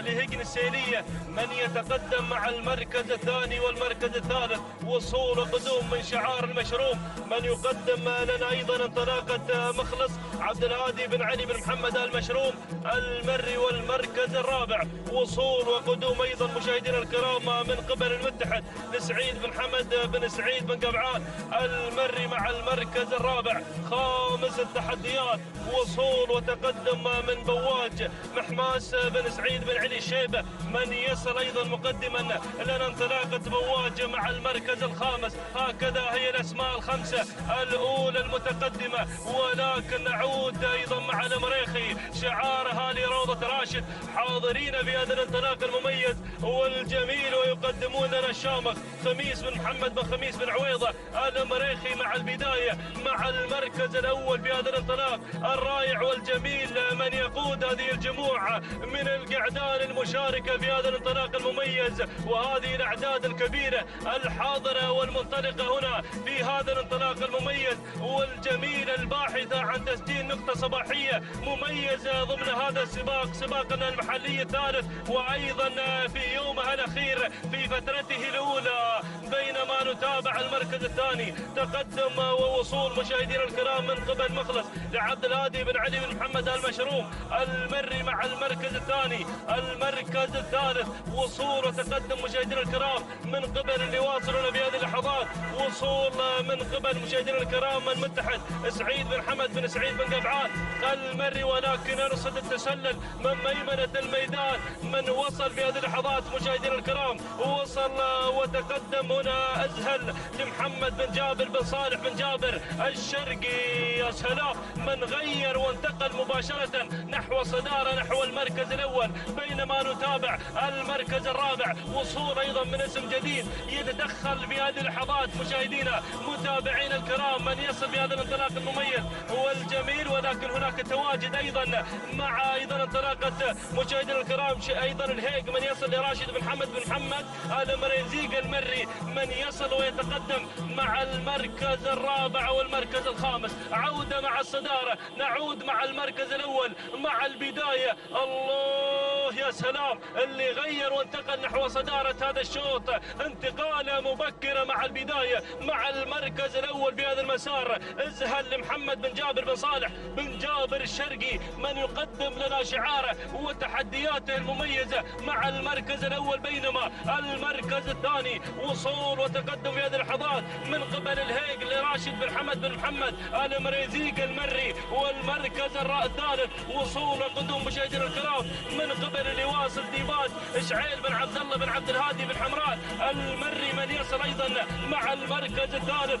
المركز الرابع وتابع أسماء جديدة بدأت في الدخول والظهور إلى عالم النداء والإذاعة، تابع الوصول أيضا والتقدم مشاهدينا الكرام من الغزال غالب بن سعد بن راشد النابت المري، وأيضا شعار بن ذروة يبدو لي مواقع الشعار هنا من يصل مقدما لنا أيضا هذا الانطلاق المميز مع انطلاقة كفو محمد بن جابر بن محمد الزبداني المري، يصل شعار الزبداني، ولكن وصول أيضا وقدوم من الفائز ناصر بن محمد بن سالم الجنيبي من يصل مع المركز الخامس، ولكن عودة مع الصدارة، نعود مع المركز الأول مع البداية. الله يا سلام، شعار الشرقي من يقدم لنا تحدياته المميزة والجميلة مع البداية. الكيلو متر الأخير، الكيلو الخطير، محمد أو هنا مشاهدينا الكرام البداية والصدارة، شعار محمد بن جابر بن صالح بن جابر الشرقي مع أزهل، ولكن ديباج قادم مع المركز الثاني إشعيل بن عبد الله بن عبد الهادي بن حمران المري، من يصل مقدما لنا شعاره وتحدياته المميزة، وأيضا شعار الجنيبي قادم مع الفائز ناصر بن محمد بن سالم الجنيبي، ولكن عودة مع الصدارة، عودة مع أزهل شعار الشرقي، من يقدم لنا أزهل مع البداية مع المركز الأول محمد بن جابر بن صالح بن جابر الشرقي، يطير بناموس هذا الشوط مع المركز الأول مع الصدارة. الله يا سلام، الشوط راح مع شعار بن الشرقي يحقق هذا الناموس الغالي مع أزهل سلام أزهل سلام بالشرقي، سلام على هذا الأداء المميز والجميل، واسعد الله صباحك على هذا الفوز وهذا الانتصار. تهانينا والناموس لمحمد بن جابر بن صالح بن جابر الشرقي على هذا الناموس، بينما المركز الثاني وصل مشاهدينا الكرام ديباج إسماعيل بن عبد الله بن عبد الهادي بن حمران المري، والمركز الثالث وصل الفائز ناصر بن محمد بن سالم الجنيبي، والمركز الرابع كان الوصول من الغزال لغانم بن سعد بن راشد النابت المري، والمركز الخامس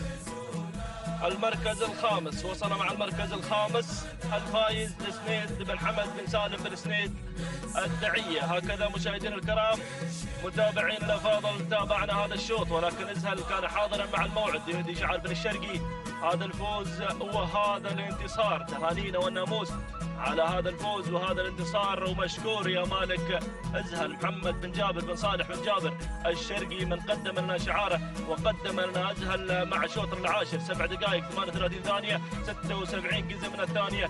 تهانينا والناموس محمد بن جابر بن صالح بن جابر الشرقي على هذا الفوز وهذا الانتصار. بينما المركز الثاني وصل مشاهدينا الكرام متابعين الافاضل شعار بن حمران ايضا مقدما لنا ديباج وتوقيت الزمني 7 دقائق 41 ثانيه 21 جزء من الثانيه. تهانينا والناموس شعيل بن عبد الله بن عبد الهادي بن حمران المري. بينما المركز الثالث كان حاضرا ايضا مع المركز الثالث مشاهدينا متابعين الكرام شعار ايضا الينيبي الذي وصل مع ثالث التحديات وتوقيته الزمني 7 دقائق 45 ثانيه 56 جزء من الثانيه. تهانينا والناموس الناصر بن محمد بن سالم الينيبي على هذا الفوز. اذا مشاهدينا الكرام الكلمه الى الزميل بدر العتيبي.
مشاهدينا ومتابعينا الكرام على بركة الله تعلن انطلاقة شوطنا 11 وهو شوط مخصص للابكار الاجذاع من مسافة 5 كيلومترات.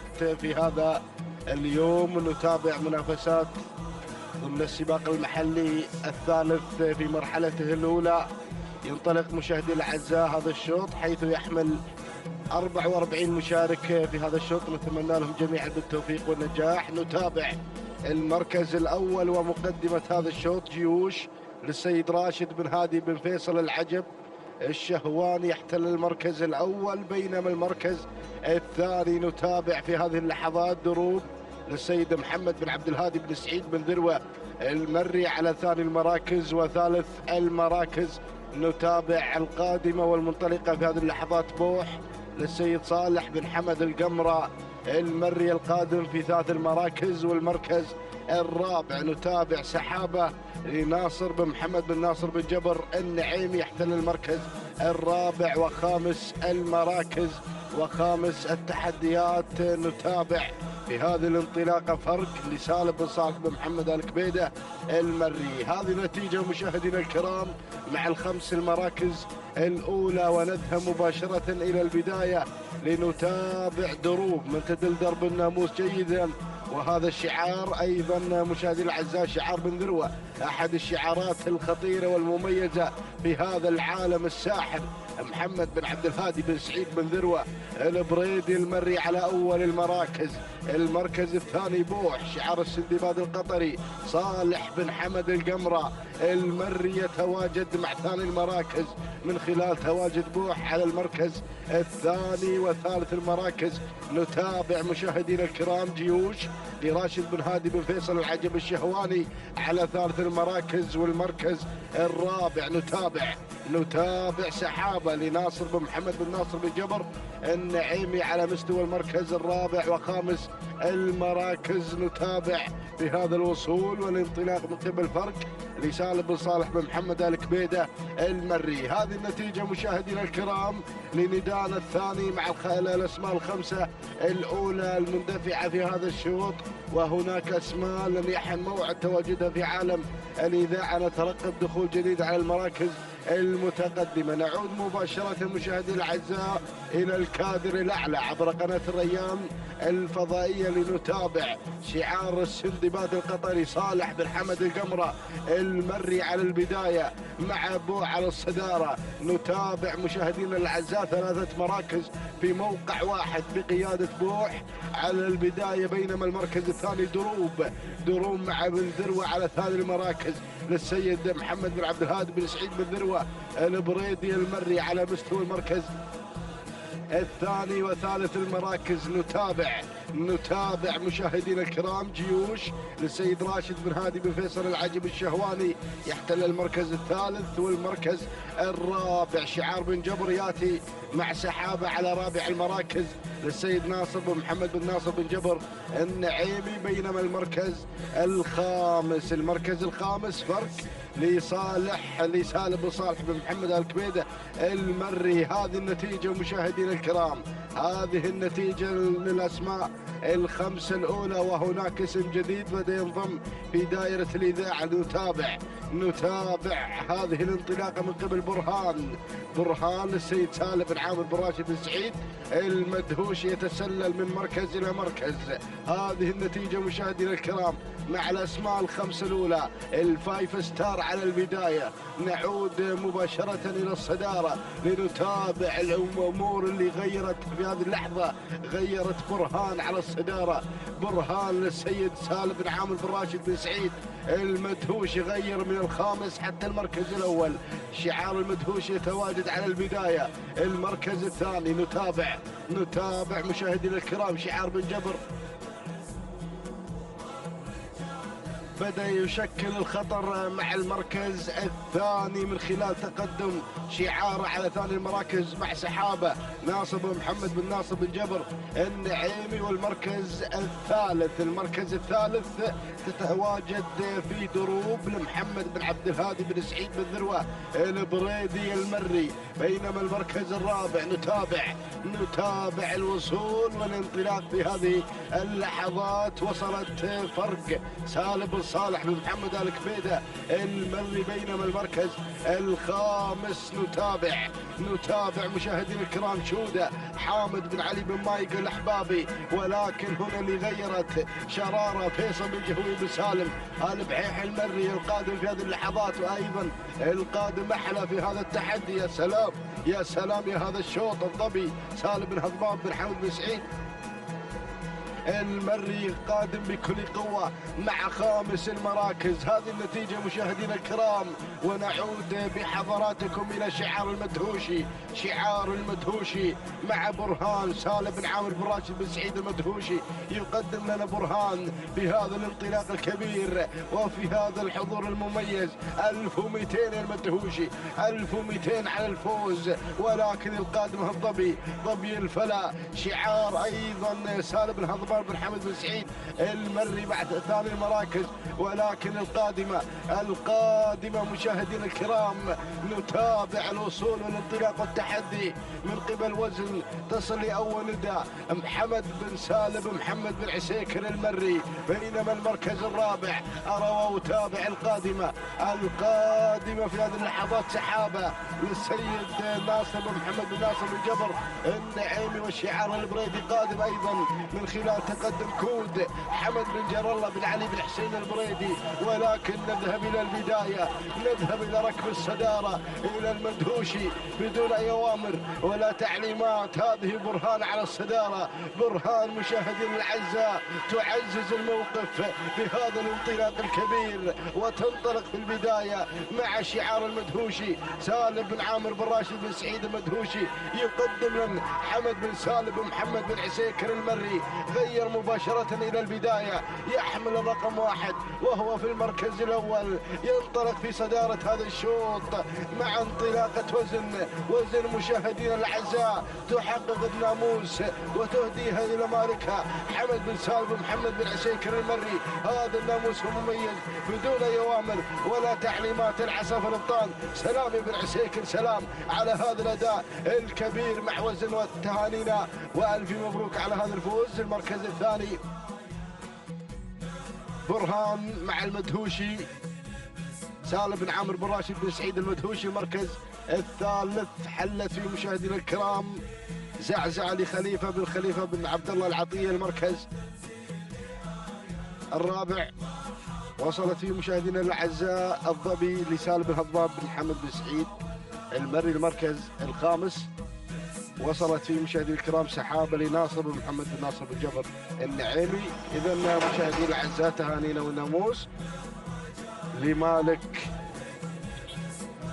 وزن من فازت بناموس هذا الشوط. نهني مالكها حمد بن سالم بن محمد بن عسيكر المري على هذا الانجاز المستحق. توقيت الزمن 7 دقائق 35 ثانية و32 جزء من الثانية. تهانينا والناموس. المركز الثاني جاءت في برهان للسيد سالم بن عامر بن راشد بن سعيد المدهوشي. توقيت الزمن 7 دقائق 37 ثانية 76 جزء من الثانية. تهانينا والف مبروك. المركز الثالث جاءت في مشاهدينا الكرام ومتابعينا الفاضل زعزعة خليفة بن عبد الله العطية. توقيت الزمني 7 دقائق 45 ثانية 46 ثانية بدون أجزاء من الثانية. تهانينا والناموس لجميع الفائزين.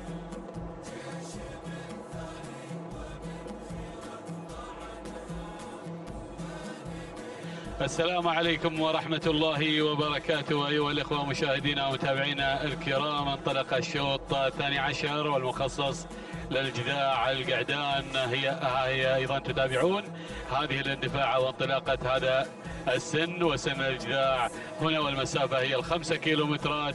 نتابع وإياكم ما يدور في هذا الشوط واندفاعة هذا أيضا الشوط ومقدمة الشوط مع المركز الأول ومع مبعد لحمد بن جبر بن شمسان الرمزاني النعيمي على المركز الأول وعلى مقدمة هذا الشوط، مندفع مع المقدمة والصدارة. بينما المركز الثاني نتابع في هذه اللحظات من الجانب الأيمن هناك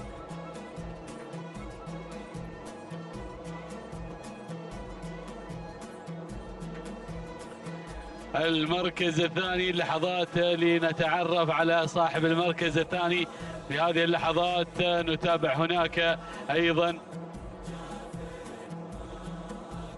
نتابع وإياكم هنا هذا الانطلاق، ولكن نعود على المركز الثاني. وصلتنا المعلومة شكرا يا مخرجنا العزيز شاهين لمحمد بن عوضة بن محمد البريص المري مع المركز الثاني ومع شاهين واندفاعة شاهين وانطلاقته. بينما النقلة على المركز الثالث ومن يصن على المركز الثالث في هذه اللحظات ومن يتسلل هناك أيضا شعار الإمبراطور. يا سلام، هنا انطلاقة واندفاعة مع مبعد لجابر بن ناصر بن عبد الله الطريبيل على المركز الثالث هذه اللحظات هنا وبقيادة محمد بن علي بن قريع المري صاحب القصوى اللي حققت الشوط الرئيسي في سن الحقائق وانتزعت السيارة في أيضا سن الحقائق. ونهني فران بن علي بن قريع على الفوز والناموس المستحق هنا بهذا الشعار نار على علم. يا سلام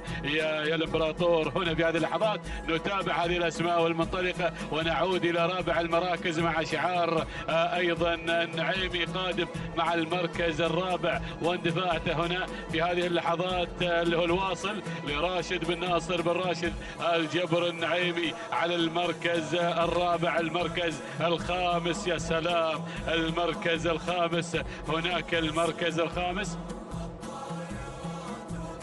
أدهم على المركز الخامس، ومرحبا بأدهم وقدومه.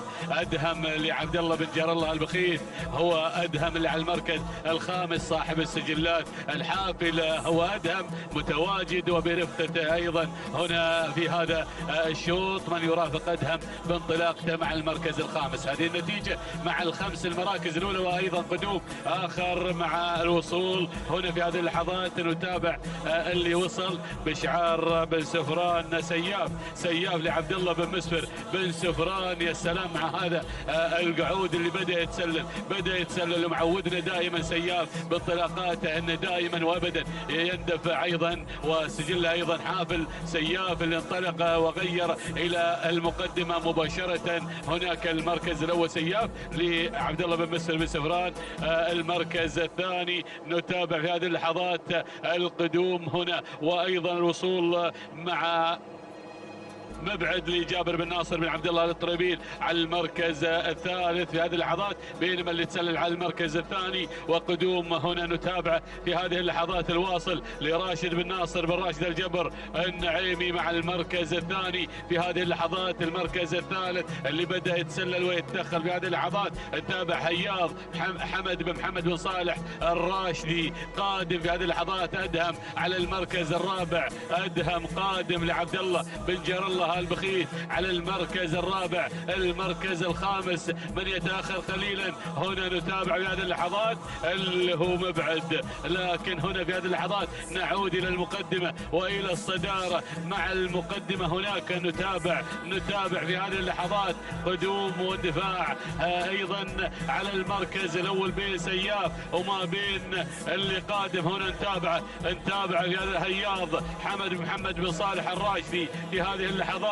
نتابع انطلاقته، نتابع المقدمة ونعود إلى الصدارة.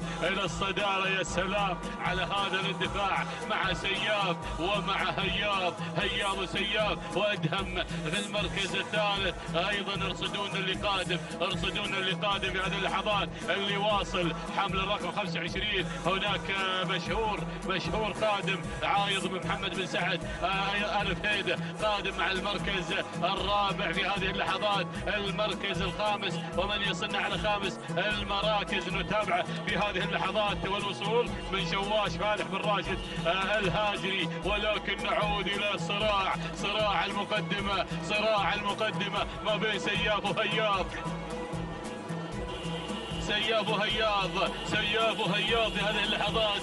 يا سلام يا هياض هنا في هذه اللحظات نتابع واول اشتراك الهياض في هذا الموسم. يا سلام يا هياض اللي ايضا في مقدمة الشوط وفي رصيده موترين. يا سلام سيارتين في رصيدك يا هياض، ما شاء الله تبارك الله. يا مستوى عالي مستوى رفيع مع هياض اللي في المقدمة. بينما ارى هنا شعار بن رشدان قادم مع المركز الثاني في هذه اللحظات، قادم هنا بهذا الاندفاع. مشهور بعايض بن محمد بن سعد الفهيدة المري هنا بن رشدان، ولكن هياض سياف على المركز الثالث. ولكن هياض الله والامتار الاخيره حمد بن محمد بن صالح الراشدي. يا سلام يا هياض ماضيك يشفع لك يا هياض. يا سلام بدون تعليمات بدون اوامر، ما شاء الله تبارك الله. هذا السبق ولا فلا واول مشاركه وفي رصيده موترين. ما شاء الله تبارك الله على هذا الاداء والتميز. سياف ايضا يعود الى خط النهايه وياتي ثانيا سياف لعبد الله بن مسفر بن سفران. المركز الثالث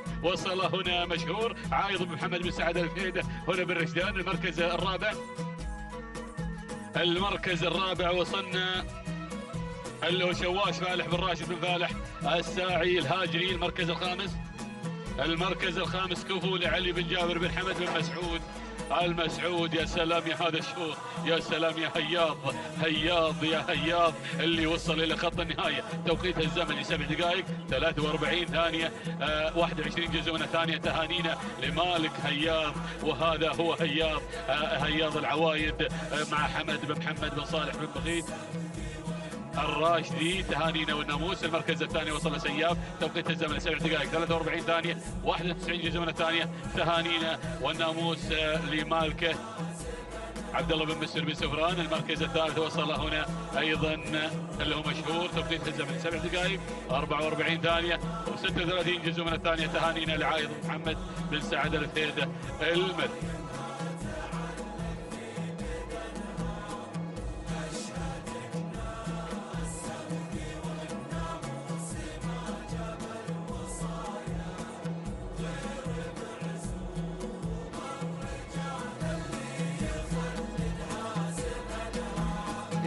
مشاهدينا ومتابعينا الكرام، تتواصل التحديات والإثارة من هنا ميدان التحدي، ميدان الشحانية لسباقات الهجنة العربية الأصيلة. نتابع انطلاقة شوطنا الثالث عشر الخاص للأبكار. نتابع المركز الأول في هذا التحدي الكبير نبأ لجابر بن علي بن جابر بن نجم المري على البداية والمقدمة، بينما المركز الثاني شقرة لمحمد بن عبد الله بن حمد بن عريج المري على مستوى المركز الثاني وثالث المراكز. نتابع من الجانب الآخر القادمة في هذه اللحظات مشاهدينا الكرام، ونتابع المركز الثالث من الجانب الآخر من مخرجنا العزيز. نتابع المركز الثالث، هذه مشاهدينا الكرام المعلنة لهذا التحدي والإثارة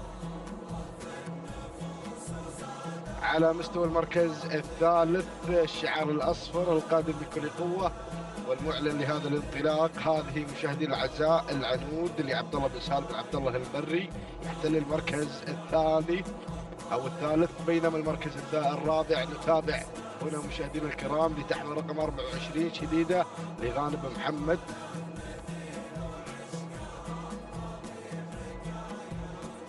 نتابع المركز الرابع في هذا الانطلاق مشاهدينا الكرام من قبل هذا الشعار الكبير مع مثيرة سويلب بن زويد بن برغش الجحافي القادم في المركز الرابع، بينما المركز الخامس تحمل رقم 34. هذه مشاهدينا الكرام ومتابعينا الافاضل داودية لعلي بن عبد الهادي بن سعيد بن ذروة البريدي المري على مستوى خامس المراكز. هذه النتيجة مشاهدينا الكرام، ونعود بحضراتكم إلى البداية لنتابع الصدارة والمقدمة مشاهدينا الكرام. نتابع المركز الأول نبأ لجابر بن علي بن جابر بن نجم المري، يقدم لنا نبأ في هذا التحدي الكبير، بينما المركز الثاني من الجانب الآخر نتابع هذا الاسم الكبير القادم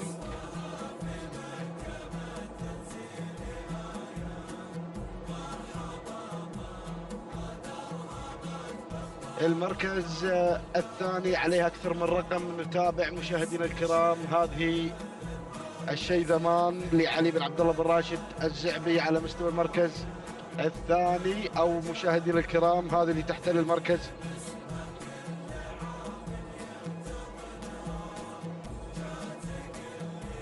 بينما المركز الثالث نتابع شديدة بشعار الخيارين غانم محمد بن زايد الخيارين يقدم لنا شديدة على مستوى المركز الثالث والمركز الرابع. المركز الرابع شقرة لمحمد بن عبد الله بن حمد بن عريج المري مع رابع المراكز وخامس المراكز. نتابع مشاهدينا الكرام في هذا التحدي الكبير ضيوف لعبد الهادي لمحمد بن عبد الهادي بن ترحيب بن نايفة الهاجري على خامس المراكز. هذه النتيجة مشاهدينا الكرام للمراكز الخمس الأولى المنطلقة في هذا التحدي الكبير والرائع. ونعود مباشرة إلى نبأ جابر بن علي بن جابر بن نجم المري محافظا على المركز الأول منذ انطلاقة الشوط وهو على الصدارة مع نبأ، بينما المركز الثاني شديدة غانم محمد بن زايد الخيارين مع ثاني المراكز. والمركز الثالث نتابع الشيذمان لعلي بن عبد الله بن راشد بن عبد الله بن قرح المري على مستوى المركز الثالث. ورابع التحديات القادمة في هذا التحدي الكبير والرائع مشاهدينا الكرام من قبل بلشة للسيد محمد بن حمد بن مسفر الشهواني على مستوى المركز الرابع وخامس المراكز. نتابع في هذا الانطلاق رفال لمحمد بن حمد بن سالم بن الجيوح المري. هذه النتيجة مشاهدينا الكرام مع الخمس المراكز الأولى، ونترقب دخول جديد على المراكز الأولى. نعود مباشرة مشاهدينا الكرام، نعود إلى الصدارة ونعود إلى المركز الأول لنتابع نبأ نبا كيلو ونصف الكيلو يا مالك نبا. جابر بن علي بن جابر بن نجم المري مع البداية والمقدمة، بينما المركز الثاني شديدة غانم محمد بن زايد. الخيارين مع ثاني المراكز والمركز الثالث. نتابع مشاهدينا الكرام. وصلت في هذه اللحظات بلشة محمد بن حمد بن مسفر الشهواني مع بلشة على ثلاث المراكز.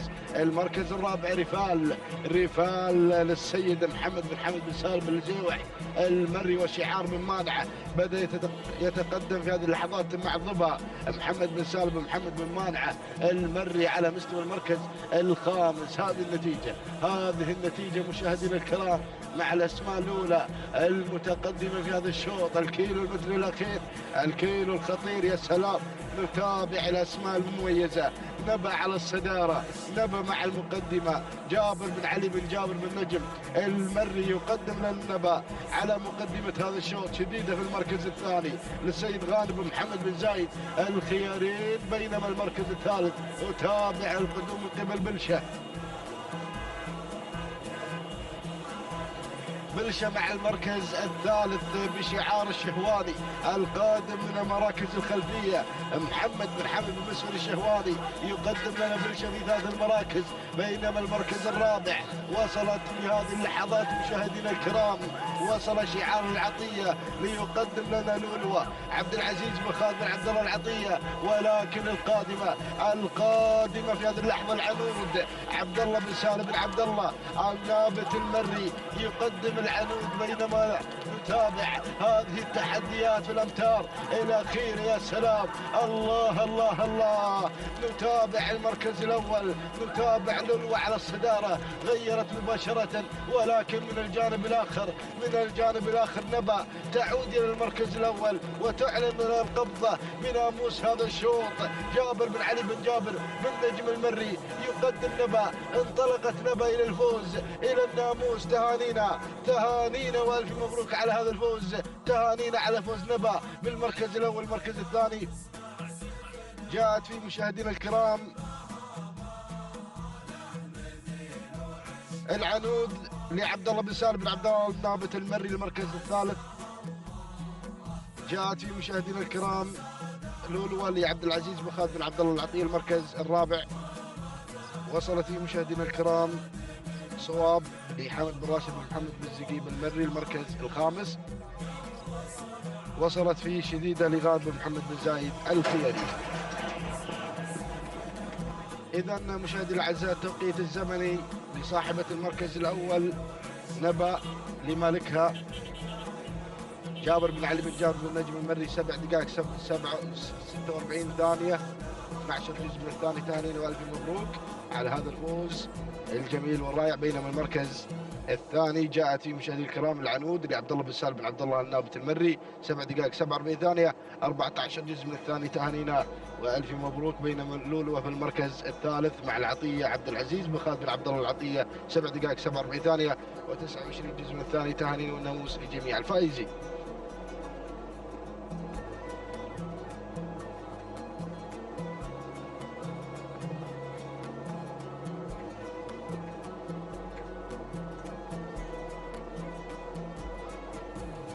مشاهدينا متابعينا الاعزاء في كل مكان، تتواصل التحديات والاثاره على ارضيه ميدان التحدي ميدان الشحانيه في هذا الصباح، وشعارات ابناء القبائل وسن اجداع. وعلى بركه الله ينطلق الشوط الرابع عشر الخاص للابكار من مسافه 5 كيلومترات. نسير مع هذه الاسماء المنطلقه ومع هذه الشعارات المندفعه والباحثه عن الناموس. نبدا بعد المراكز ونسير مع البداية. قادة بشعار أحمد بن جابر بن بخيت بن ثويني الجربوعي المري يتقدم مع قادة على أول الأسماء وأول الشعارات. ثاني الأسماء وثاني الانطلاق. ينطلق هنا على ما يبدو لي شعار الدعية مع ثاني الأسماء وثاني الشعارات. ثالث المراكز مشاهدينا متابعينا الاعزاء تتقدم مع ثالث الاسماء وثالث الشعارات. هنا صنعاء بشعار علي بن ناصر بن راشد بن سالم آل حبيبة مع ثالث المراكز. رابع الاسماء مشاهدينا متابعينا الاعزاء الاسم القادم نوايا بشعار محمد بن راشد بن صقر بن راشد المريخي مع رابع المراكز ورابع التحديات. خامس المراكز شعار بن سالمين يتقدم مع سمحة سعيد بن محمد بن حمد بن سالمين المري مع خامس المراكز وخامس التحديات. هكذا هي النتيجة الأولى مشاهدينا متابعينا الأعزاء للخمس المراكز المتقدمة. وأعود مع البداية قاد بشعار أحمد بن جابر بن بخيت بن ثوين الجربوعي مع أول الأسماء وأول الشعارات. ثاني الأسماء وثاني الانطلاقات تنطلق مشهورة بشعار عبد العزيز بن محمد بن هادي الجربوعي يتقدم مع ثاني الأسماء وثاني الشعارات. ثالث المراكز من الجانب الآخر بدأت تتدخل وتنطلق رموز.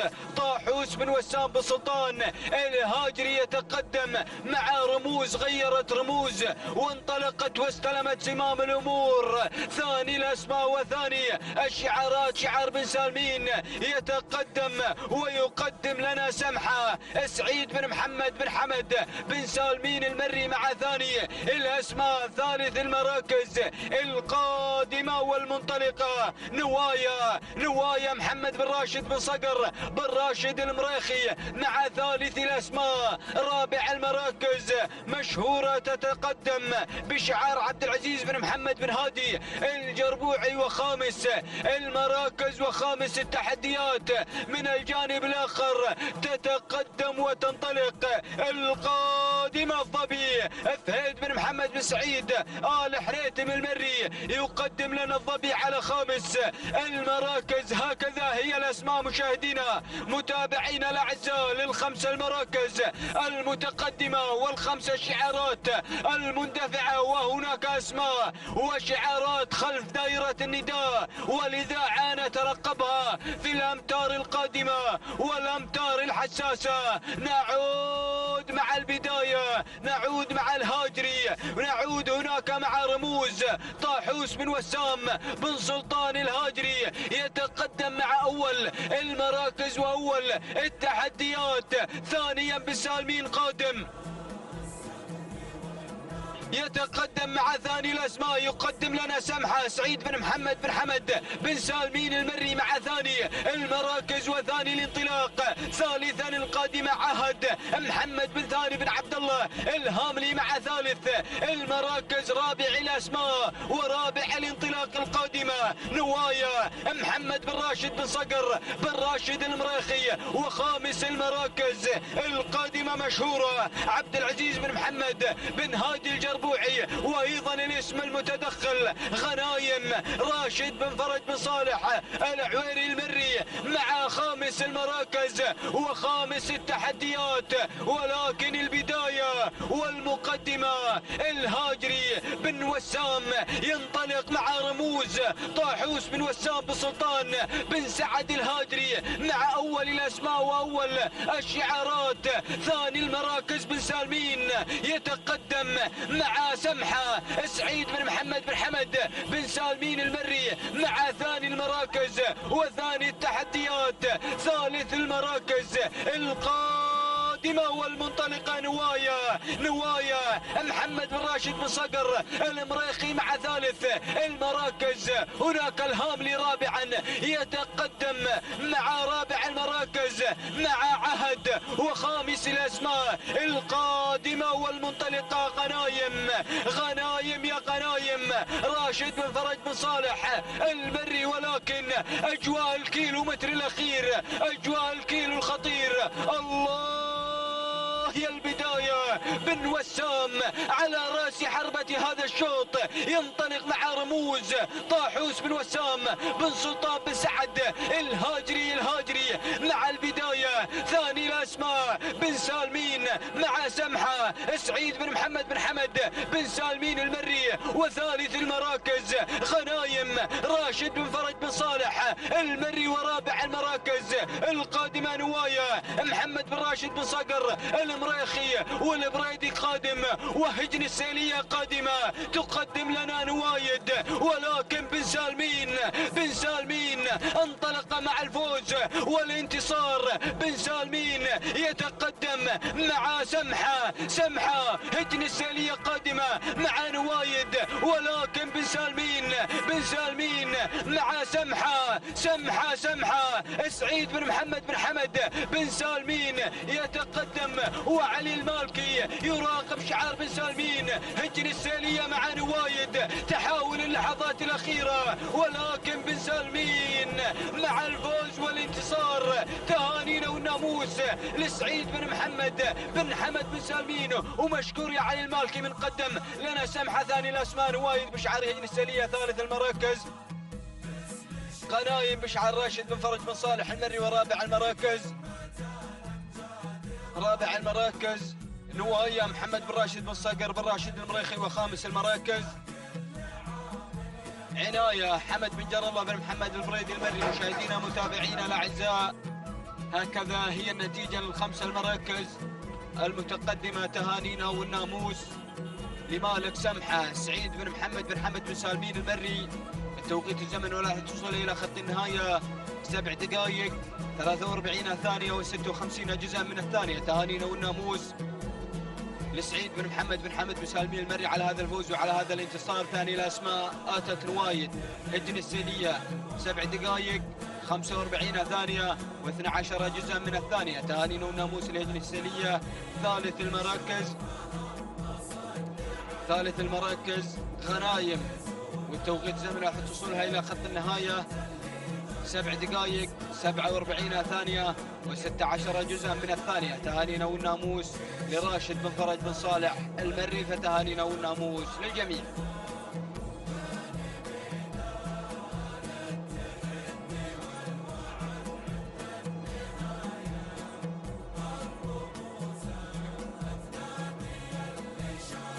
بسم الله الرحمن الرحيم، وعلى بركة الله نستعين. مشاهدينا الأعزاء متابعينا الكرام، نرحب بحضراتكم من جديد، فأهلا بالجميع. انطلق على بركة الله وتوفيقه شوطنا الخامس عشر من أشواطنا في هذا الصباح، وهو الشوط الرئيسي الأول الخاص بأشواط الإنتاج والمنتجين. اندفعت هذه الشعارات وانطلقت على مدى 5 كيلومترات مع سن الإذاعة. نتابع مع حضراتكم منافسات وتحديات كبيرة على هذا التحدي الصباحي الجميل ضمن منافسات سباقنا المحل الثالث. انطلق هذا الشوط والآمال حاضرة مع هذه الشعارات المندفعة. نتمنى التوفيق لكل الأسماء المشاركة في هذه الأشواط. نبدأ مباشرة مع مقدمة الشوط، وضجة في المقدمة تنطلق بشعار عبد العزيز بن كردي بن طالب المنخس المري. من يقدم ضجة في مقدمة الشوط؟ النقل إلى ثاني المراكز يأتي التواجد في هذه اللحظات والوصول من أم الصيفي المنطلقة بشعار محمد بن عبد الله بن راشد آل مريزيق المري. من يقدم أم الصيفي على مستوى المركز الثاني وثالث المراكز. أتابع القدوم في هذه اللحظات. من وصلت في ثالث المراكز؟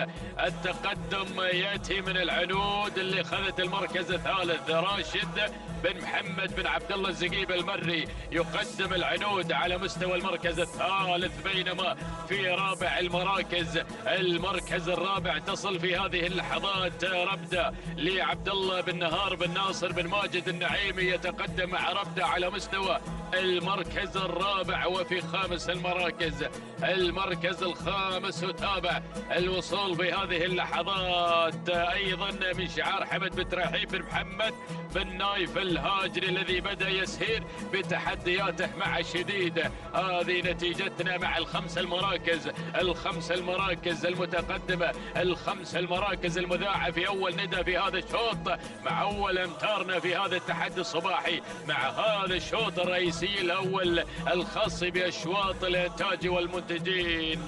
ما شاء الله تبارك الرحمن على هذه الأعداد المشاركة وهذه الأسماء المنطلقة هنا على أرضية ميدان التحدي، ميدان الشحانية لسباقات الهجن التي نتابعها مع حضراتكم ونصفها هنا في هذه أيضا الساحة التراثية الرياضية المميزة عبر النقل الحي والمباشر من قناة الريان، قناة الريان المتابعة هنا لتحركات الأصايل وانطلاقات الأصايل. ما شاء الله نعود إلى مقدمة الشوط، إلى المركز الأول، إلى الصدارة. تابع الخط الأمامي الذي يحمل 3 أسماء متقدمة في هذا الشوط، مندفعة في هذا المسار. الله الله الله الله، لكن عمق الميدان بدأ يسير بتحديات جميلة بانطلاقة العنود اللي غيرت مشاهدينا الأعزاء. انطلقت في هذه اللحظات، بدأت تندفع في مسار التحدي والقمم. راشد بن محمد بن عبد الله الزقيبة المري، بدأ الزقيبة يقدم العنود وينطلق بشعاره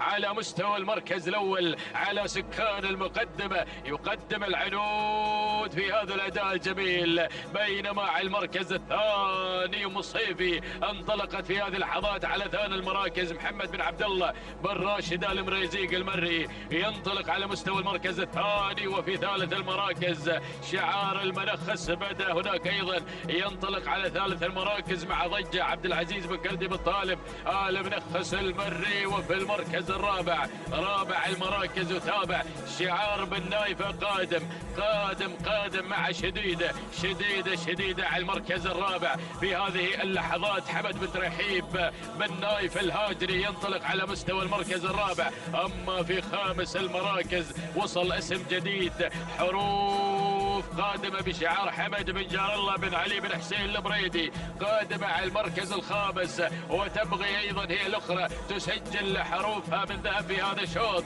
الجميع حضر والأسماء أيضا بدأت تقترب، والشعارات بدأت هنا بالتدافع نحو دائرة ال5 المراكز المذاعة. الجميع حاضر ليسجل بصمة ذهبية مميزة في هذا الملتقى الصباح الجميل. عودة إلى مقدمة الشوط مع المركز الأول والعنود. العنود يا الزقيبة في مقدمة الشوط مع الصدارة، مع الانطلاق، مع الناموس.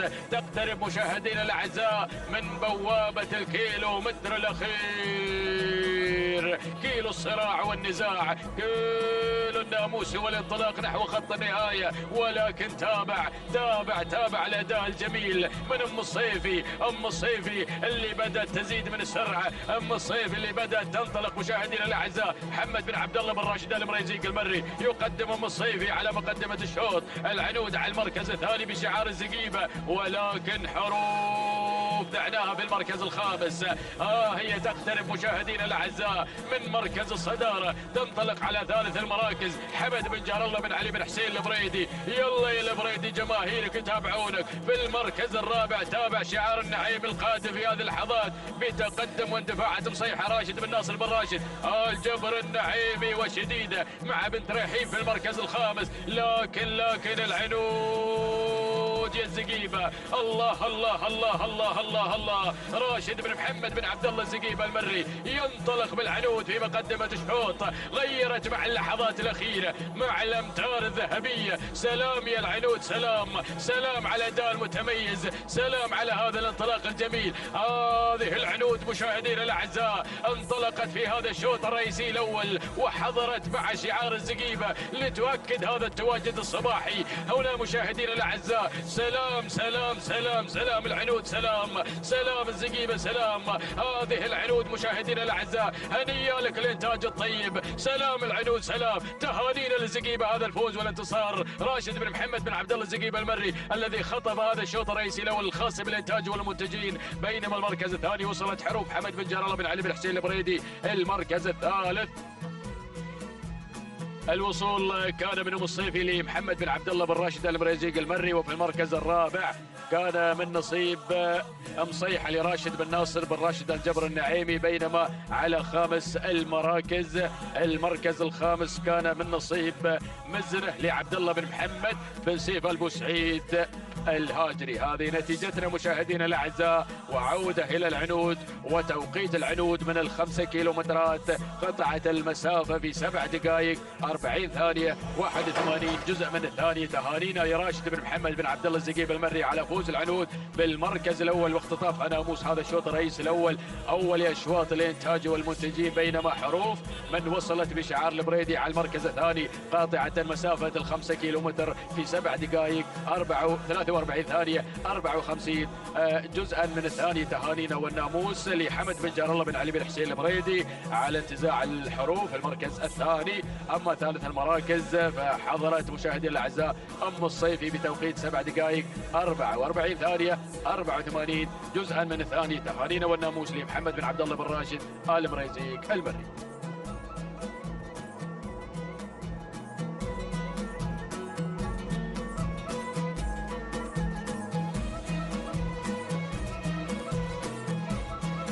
على البركة مشاهدينا متابعينا الكرام، انطلاقاتنا مستمرة وتحدياتنا تستمر من أرضية ميدان التحدي لسباقات الهجن العربية الأصيلة. ينطلق هذا الشوط مشاهدينا متابعينا الكرام الذي يحملنا أيضا سن الإذاع، وشوط مخصص للقعدان وهو شوط السادس عشر، وأيضا شوط خاص بالإنتاج. يسير هذا الشوط مشاهدينا متابعينا الكرام حاملا لنا هذه الأسماء والشعارات المميزة المنطلقة والحاضرة في هذا المسار المميز والجميل، مباشرة مع الصدارة مع المركز الأول وأول الأسماء الحاضرة والمنطلقة. مع البداية شعار بو شارب من يقدم لنا راصد علي بن محمد بن علي بن سعيد بو شارب، من يقدم لنا راصد مع الصدارة مع المركز الأول، بينما يتابع المركز الثاني من يتقدم هناك من ميمنة الميدان.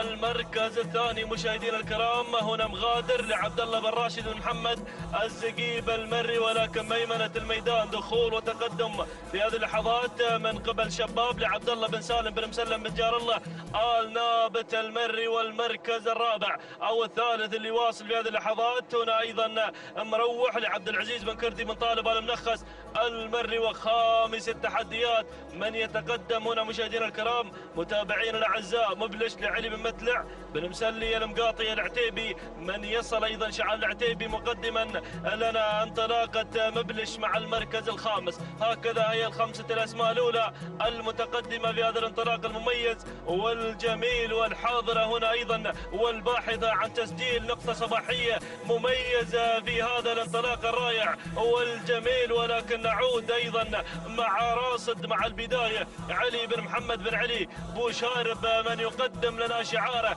وتحدياته المميزه والجميله هنا مع البدايه، بينما المركز الثاني وتابع التقدم والوصول من شباب عبد الله بن سالم بن مسلم بن جار الله آل نابت المري. والمركز الثالث وصول وقدوم مشاهدينا الكرام من قبل مروع عبد العزيز بن كردي بن طالب آل منخس المري، ولكن العتيبي يتدخل هنا مع انطلاقه شعاره وانطلاقه مبلش علي بن متلع بن مسلي المقاطي العتيبي ايضا من يصل.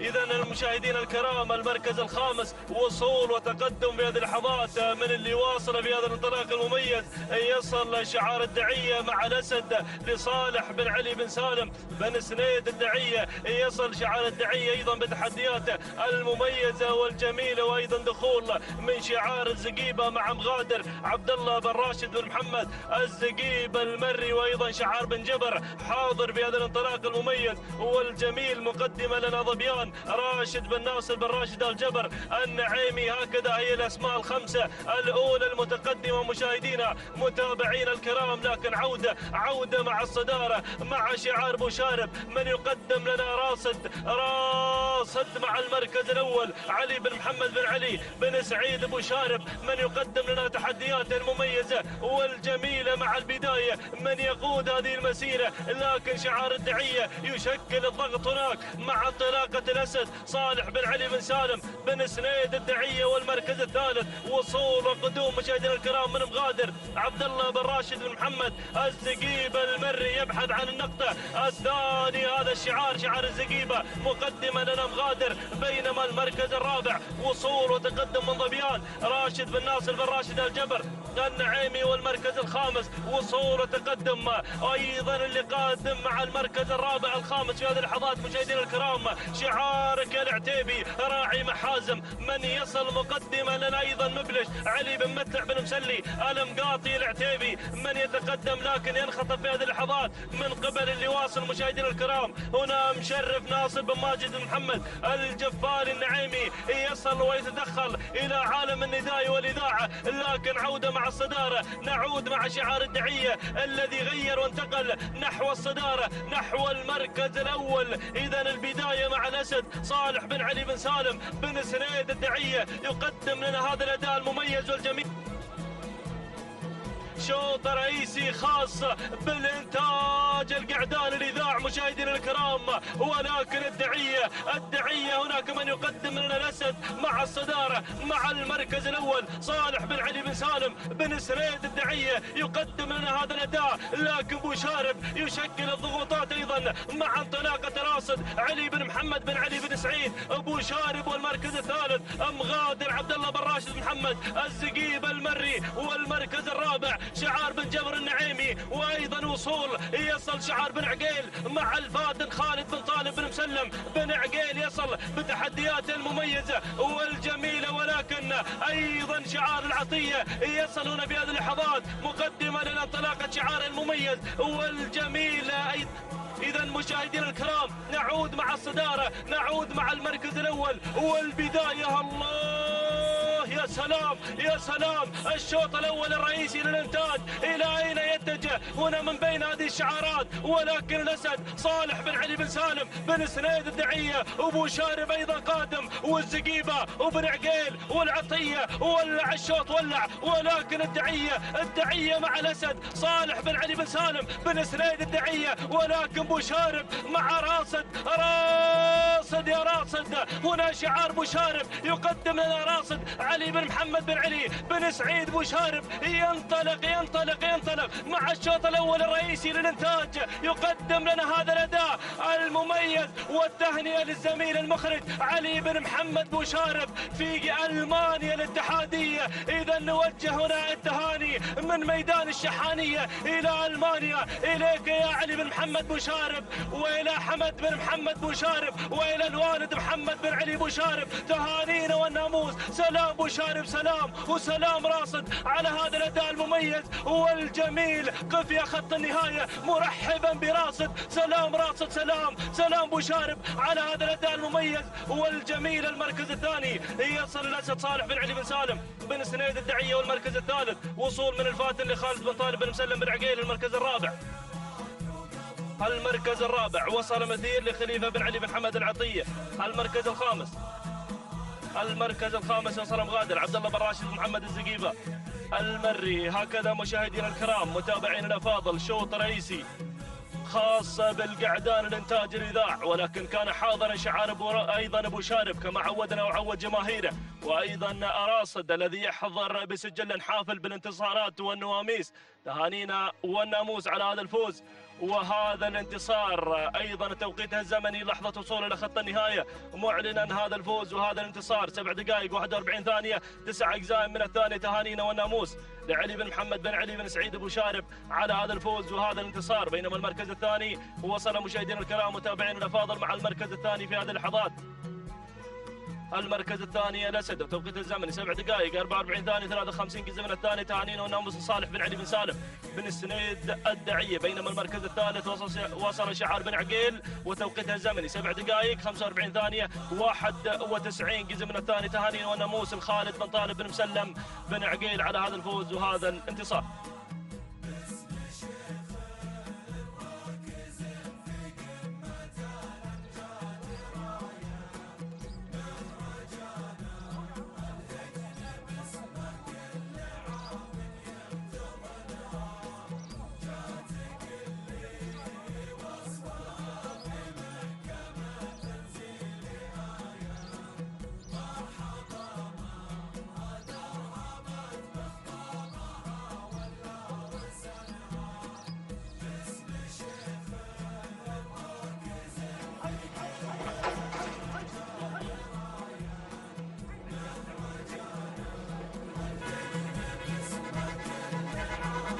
إذا مشاهدينا ومتابعينا الكرام، تتواصل التحديات والإثارة من هنا من ميدان التحدي، ميدان الشحانية لسباقات الهجنة العربية الأصيلة.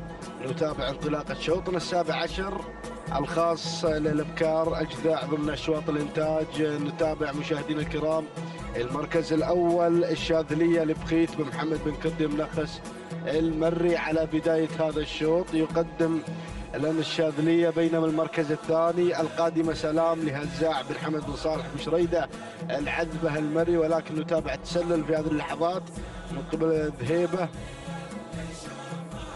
للسيد ناصر بن زايد بن محمد بن ترجم اسهلي على ثالث المراكز. والمركز الرابع نتابع مشاهدينا الكرام سرابه للسيد سالم بن علي بن جابر بن سالم الحنزاب المري يحتل المركز الرابع، بينما المركز الخامس في هذه اللحظات ارتياد للسيد محمد بن سالم بن محمد بن بخيت المري. هذه النتيجة مشاهدينا الكرام مع الخمس المراكز الأولى لميدان الأول، ونذهب بحضراتكم ونتحول إلى المركز الأول لنتابع المركز الأول، نتابع الصدارة مشاهدينا الكرام في هذا الانطلاق المثير والرائع من قبل الشاذلية لبخيت ومحمد بن كردي منخس المري، يتقدم على أول المراكز بشعاره الكبير وبانطلاق الشاذلية على البداية، بينما المركز الثاني نتابع مشاهدينا الأعزاء ذهيبة للسيد ناصر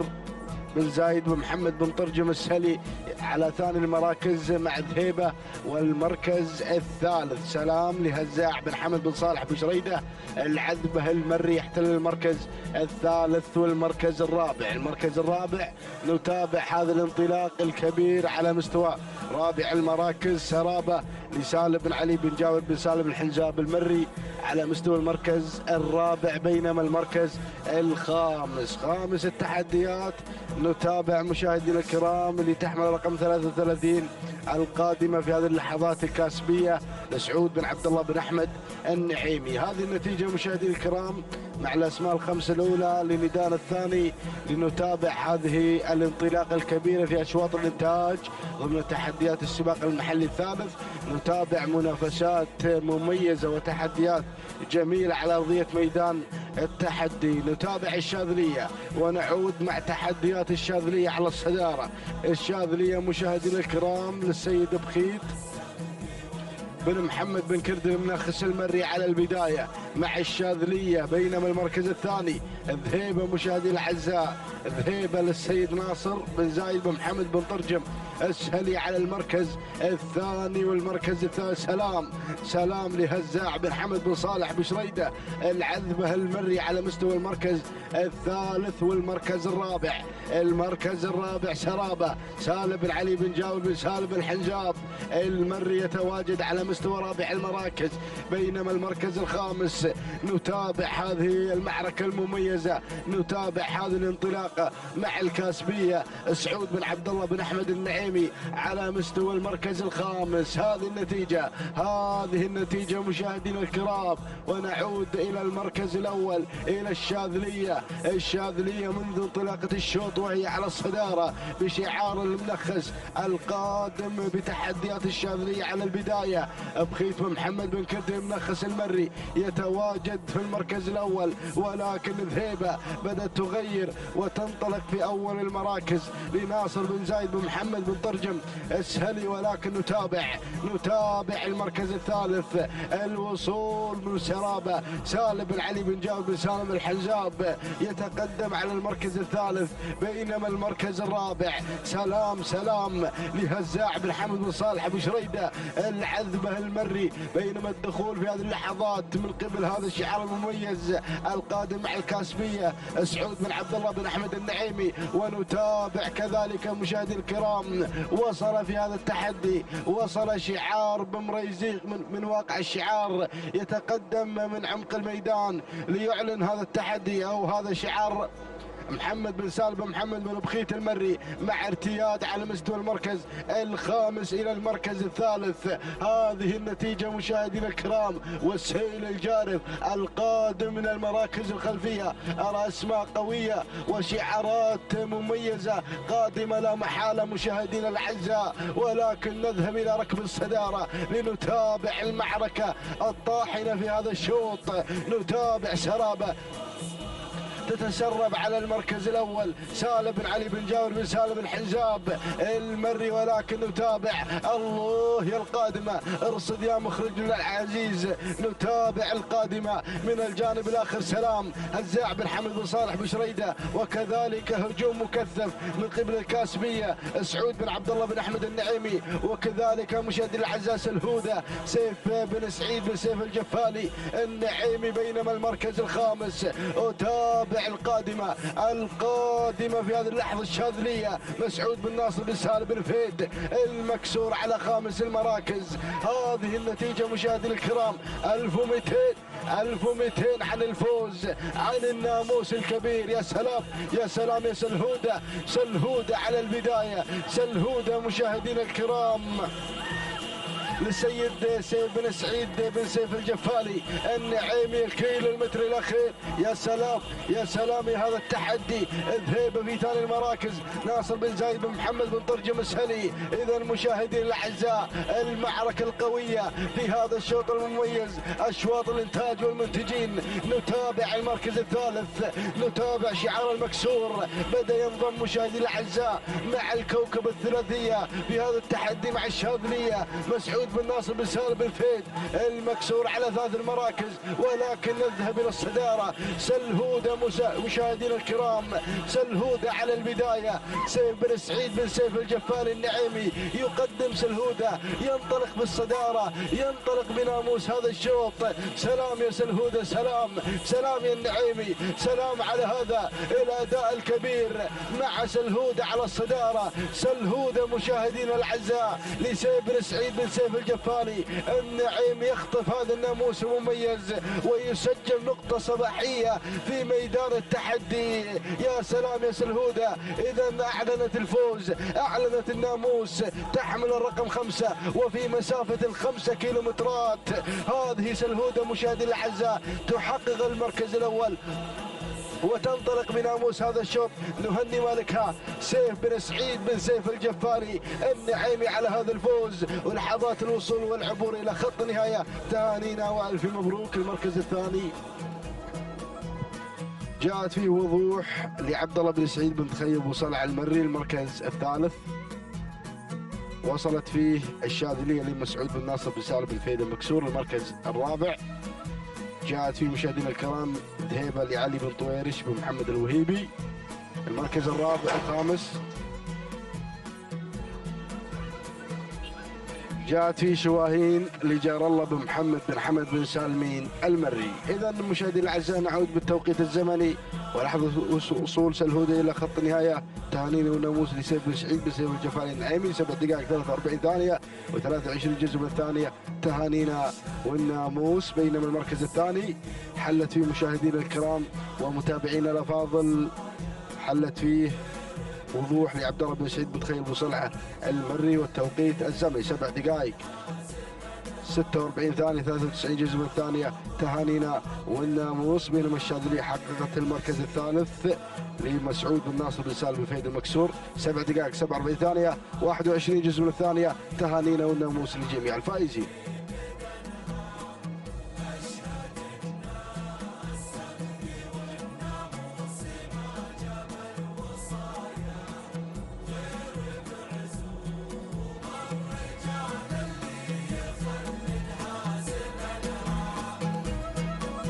مشاهدينا متابعينا الاعزاء في كل مكان، تتواصل التحديات والاثاره على ارضيه ميدان التحدي ميدان الشحانيه في هذا الصباح. وعلى بركه الله ينطلق الشوط 18 الخاص للقعدان الجذاع وشوط الختام من مسافه 5 كيلومترات. نسير مع هذه الاسماء المنطلقه ومع هذه الشعارات المندفعه والباحثه عن الناموس نسير ونبدأ بعد المراكز. البداية وأول الأسماء جمران بشعار راشد بن محمد بن عبد الله الزقيبة المري يتقدم مع أول الأسماء وأول الشعارات. يقدم لنا جمران على البداية. ثاني الأسماء وثاني الشعارات. ثاني الأسماء شعار النعيمي يتقدم مع غازي راشد بن ناصر بن راشد الجبر النعيمي مع ثاني الأسماء وثاني الشعارات. ثالث المراكز النايب شعار محمد بن سالم بن علي العطر يتقدم مع ثالث المراكز. رابع الأسماء مشاهدينا متابعينا الأعزاء يتقدم مع رابع المراكز. الاسم القادم والمنطلق مع رابع الأسماء شاهين شفيع بن حمد بن عبد الله بن سعد بن شعيل مع رابع المراكز. خامس الأسماء والانطلاق من شعار بن حلفان يتقدم مع خامس المراكز مع عنيد عوض بن علي بن سعيد آل بريس المري مع خامس المراكز وخامس التحديات. هكذا هي النتيجة الأولى مشاهدينا متابعينا الأعزاء للخمس المراكز المتقدمة والخمس الشعارات المندفعة. نعود مع البداية مع أول الأسماء وأول الشعارات. الزقيبة يقدم لنا جمران بشعار المنطلق مع أول الأسماء وعلى رأس حربة هذا الشوط راشد بن محمد بن عبد الله الزقيبة المري يتقدم مع أول الأسماء وأول الشعارات. ثاني المراكز شعار النعيمي مع ثاني الأسماء يتقدم مع قازي راشد بن ناصر بن راشد الجبر النعيمي يقدم لنا قازي على ثاني الأسماء. ثالث المراكز النايف محمد بن سالم بن علي العطر مع ثالث الأسماء وثالث التحديات. رابع المراكز شعار بن حلفان مع رابع الانطلاق ورابع التحديات يقدم لنا عنيد عوض بن علي بن سعيد آل بريس المري مع رابع المراكز.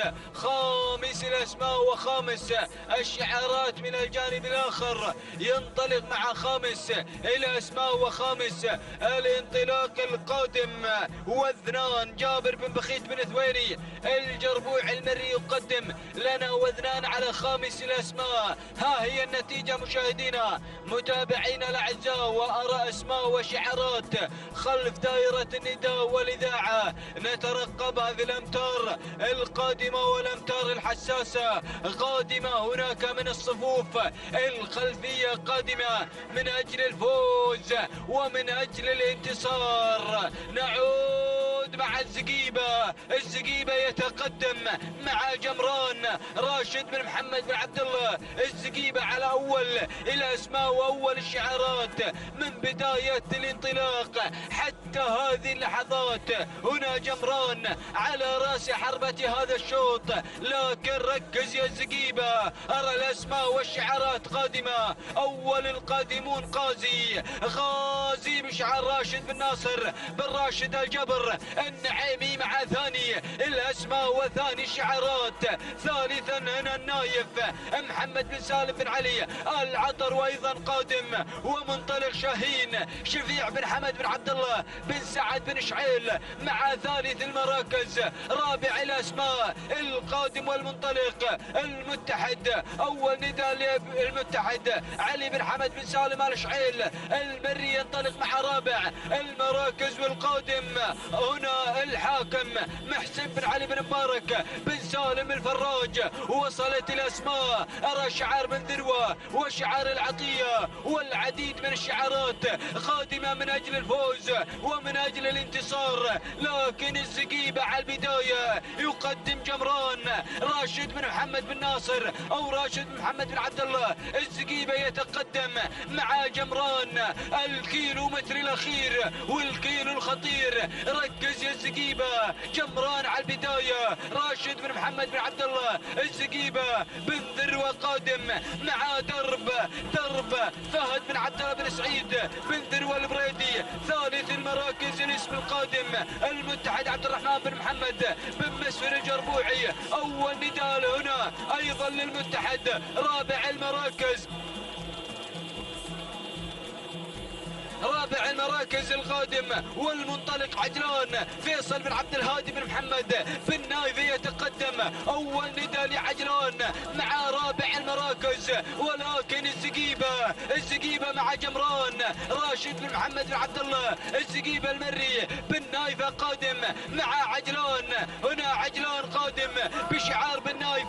فيصل بن عبد الهادي بن محمد بن مبارك بن نايف الهاجري قادم بن نايف والزقيبة وبن ذروة، ولكن الزقيبة على البداية مع جمران راشد بن محمد بن عبد الله. الزقيبة المري ثاني الأسماء وثاني الشعارات بن نايف يتقدم مع ثاني الأسماء، يحاول اللحظات الأخيرة، ولكن الزقيبة مع جمران راشد بن محمد بن عبد الله. الزقيبة المري عجلان،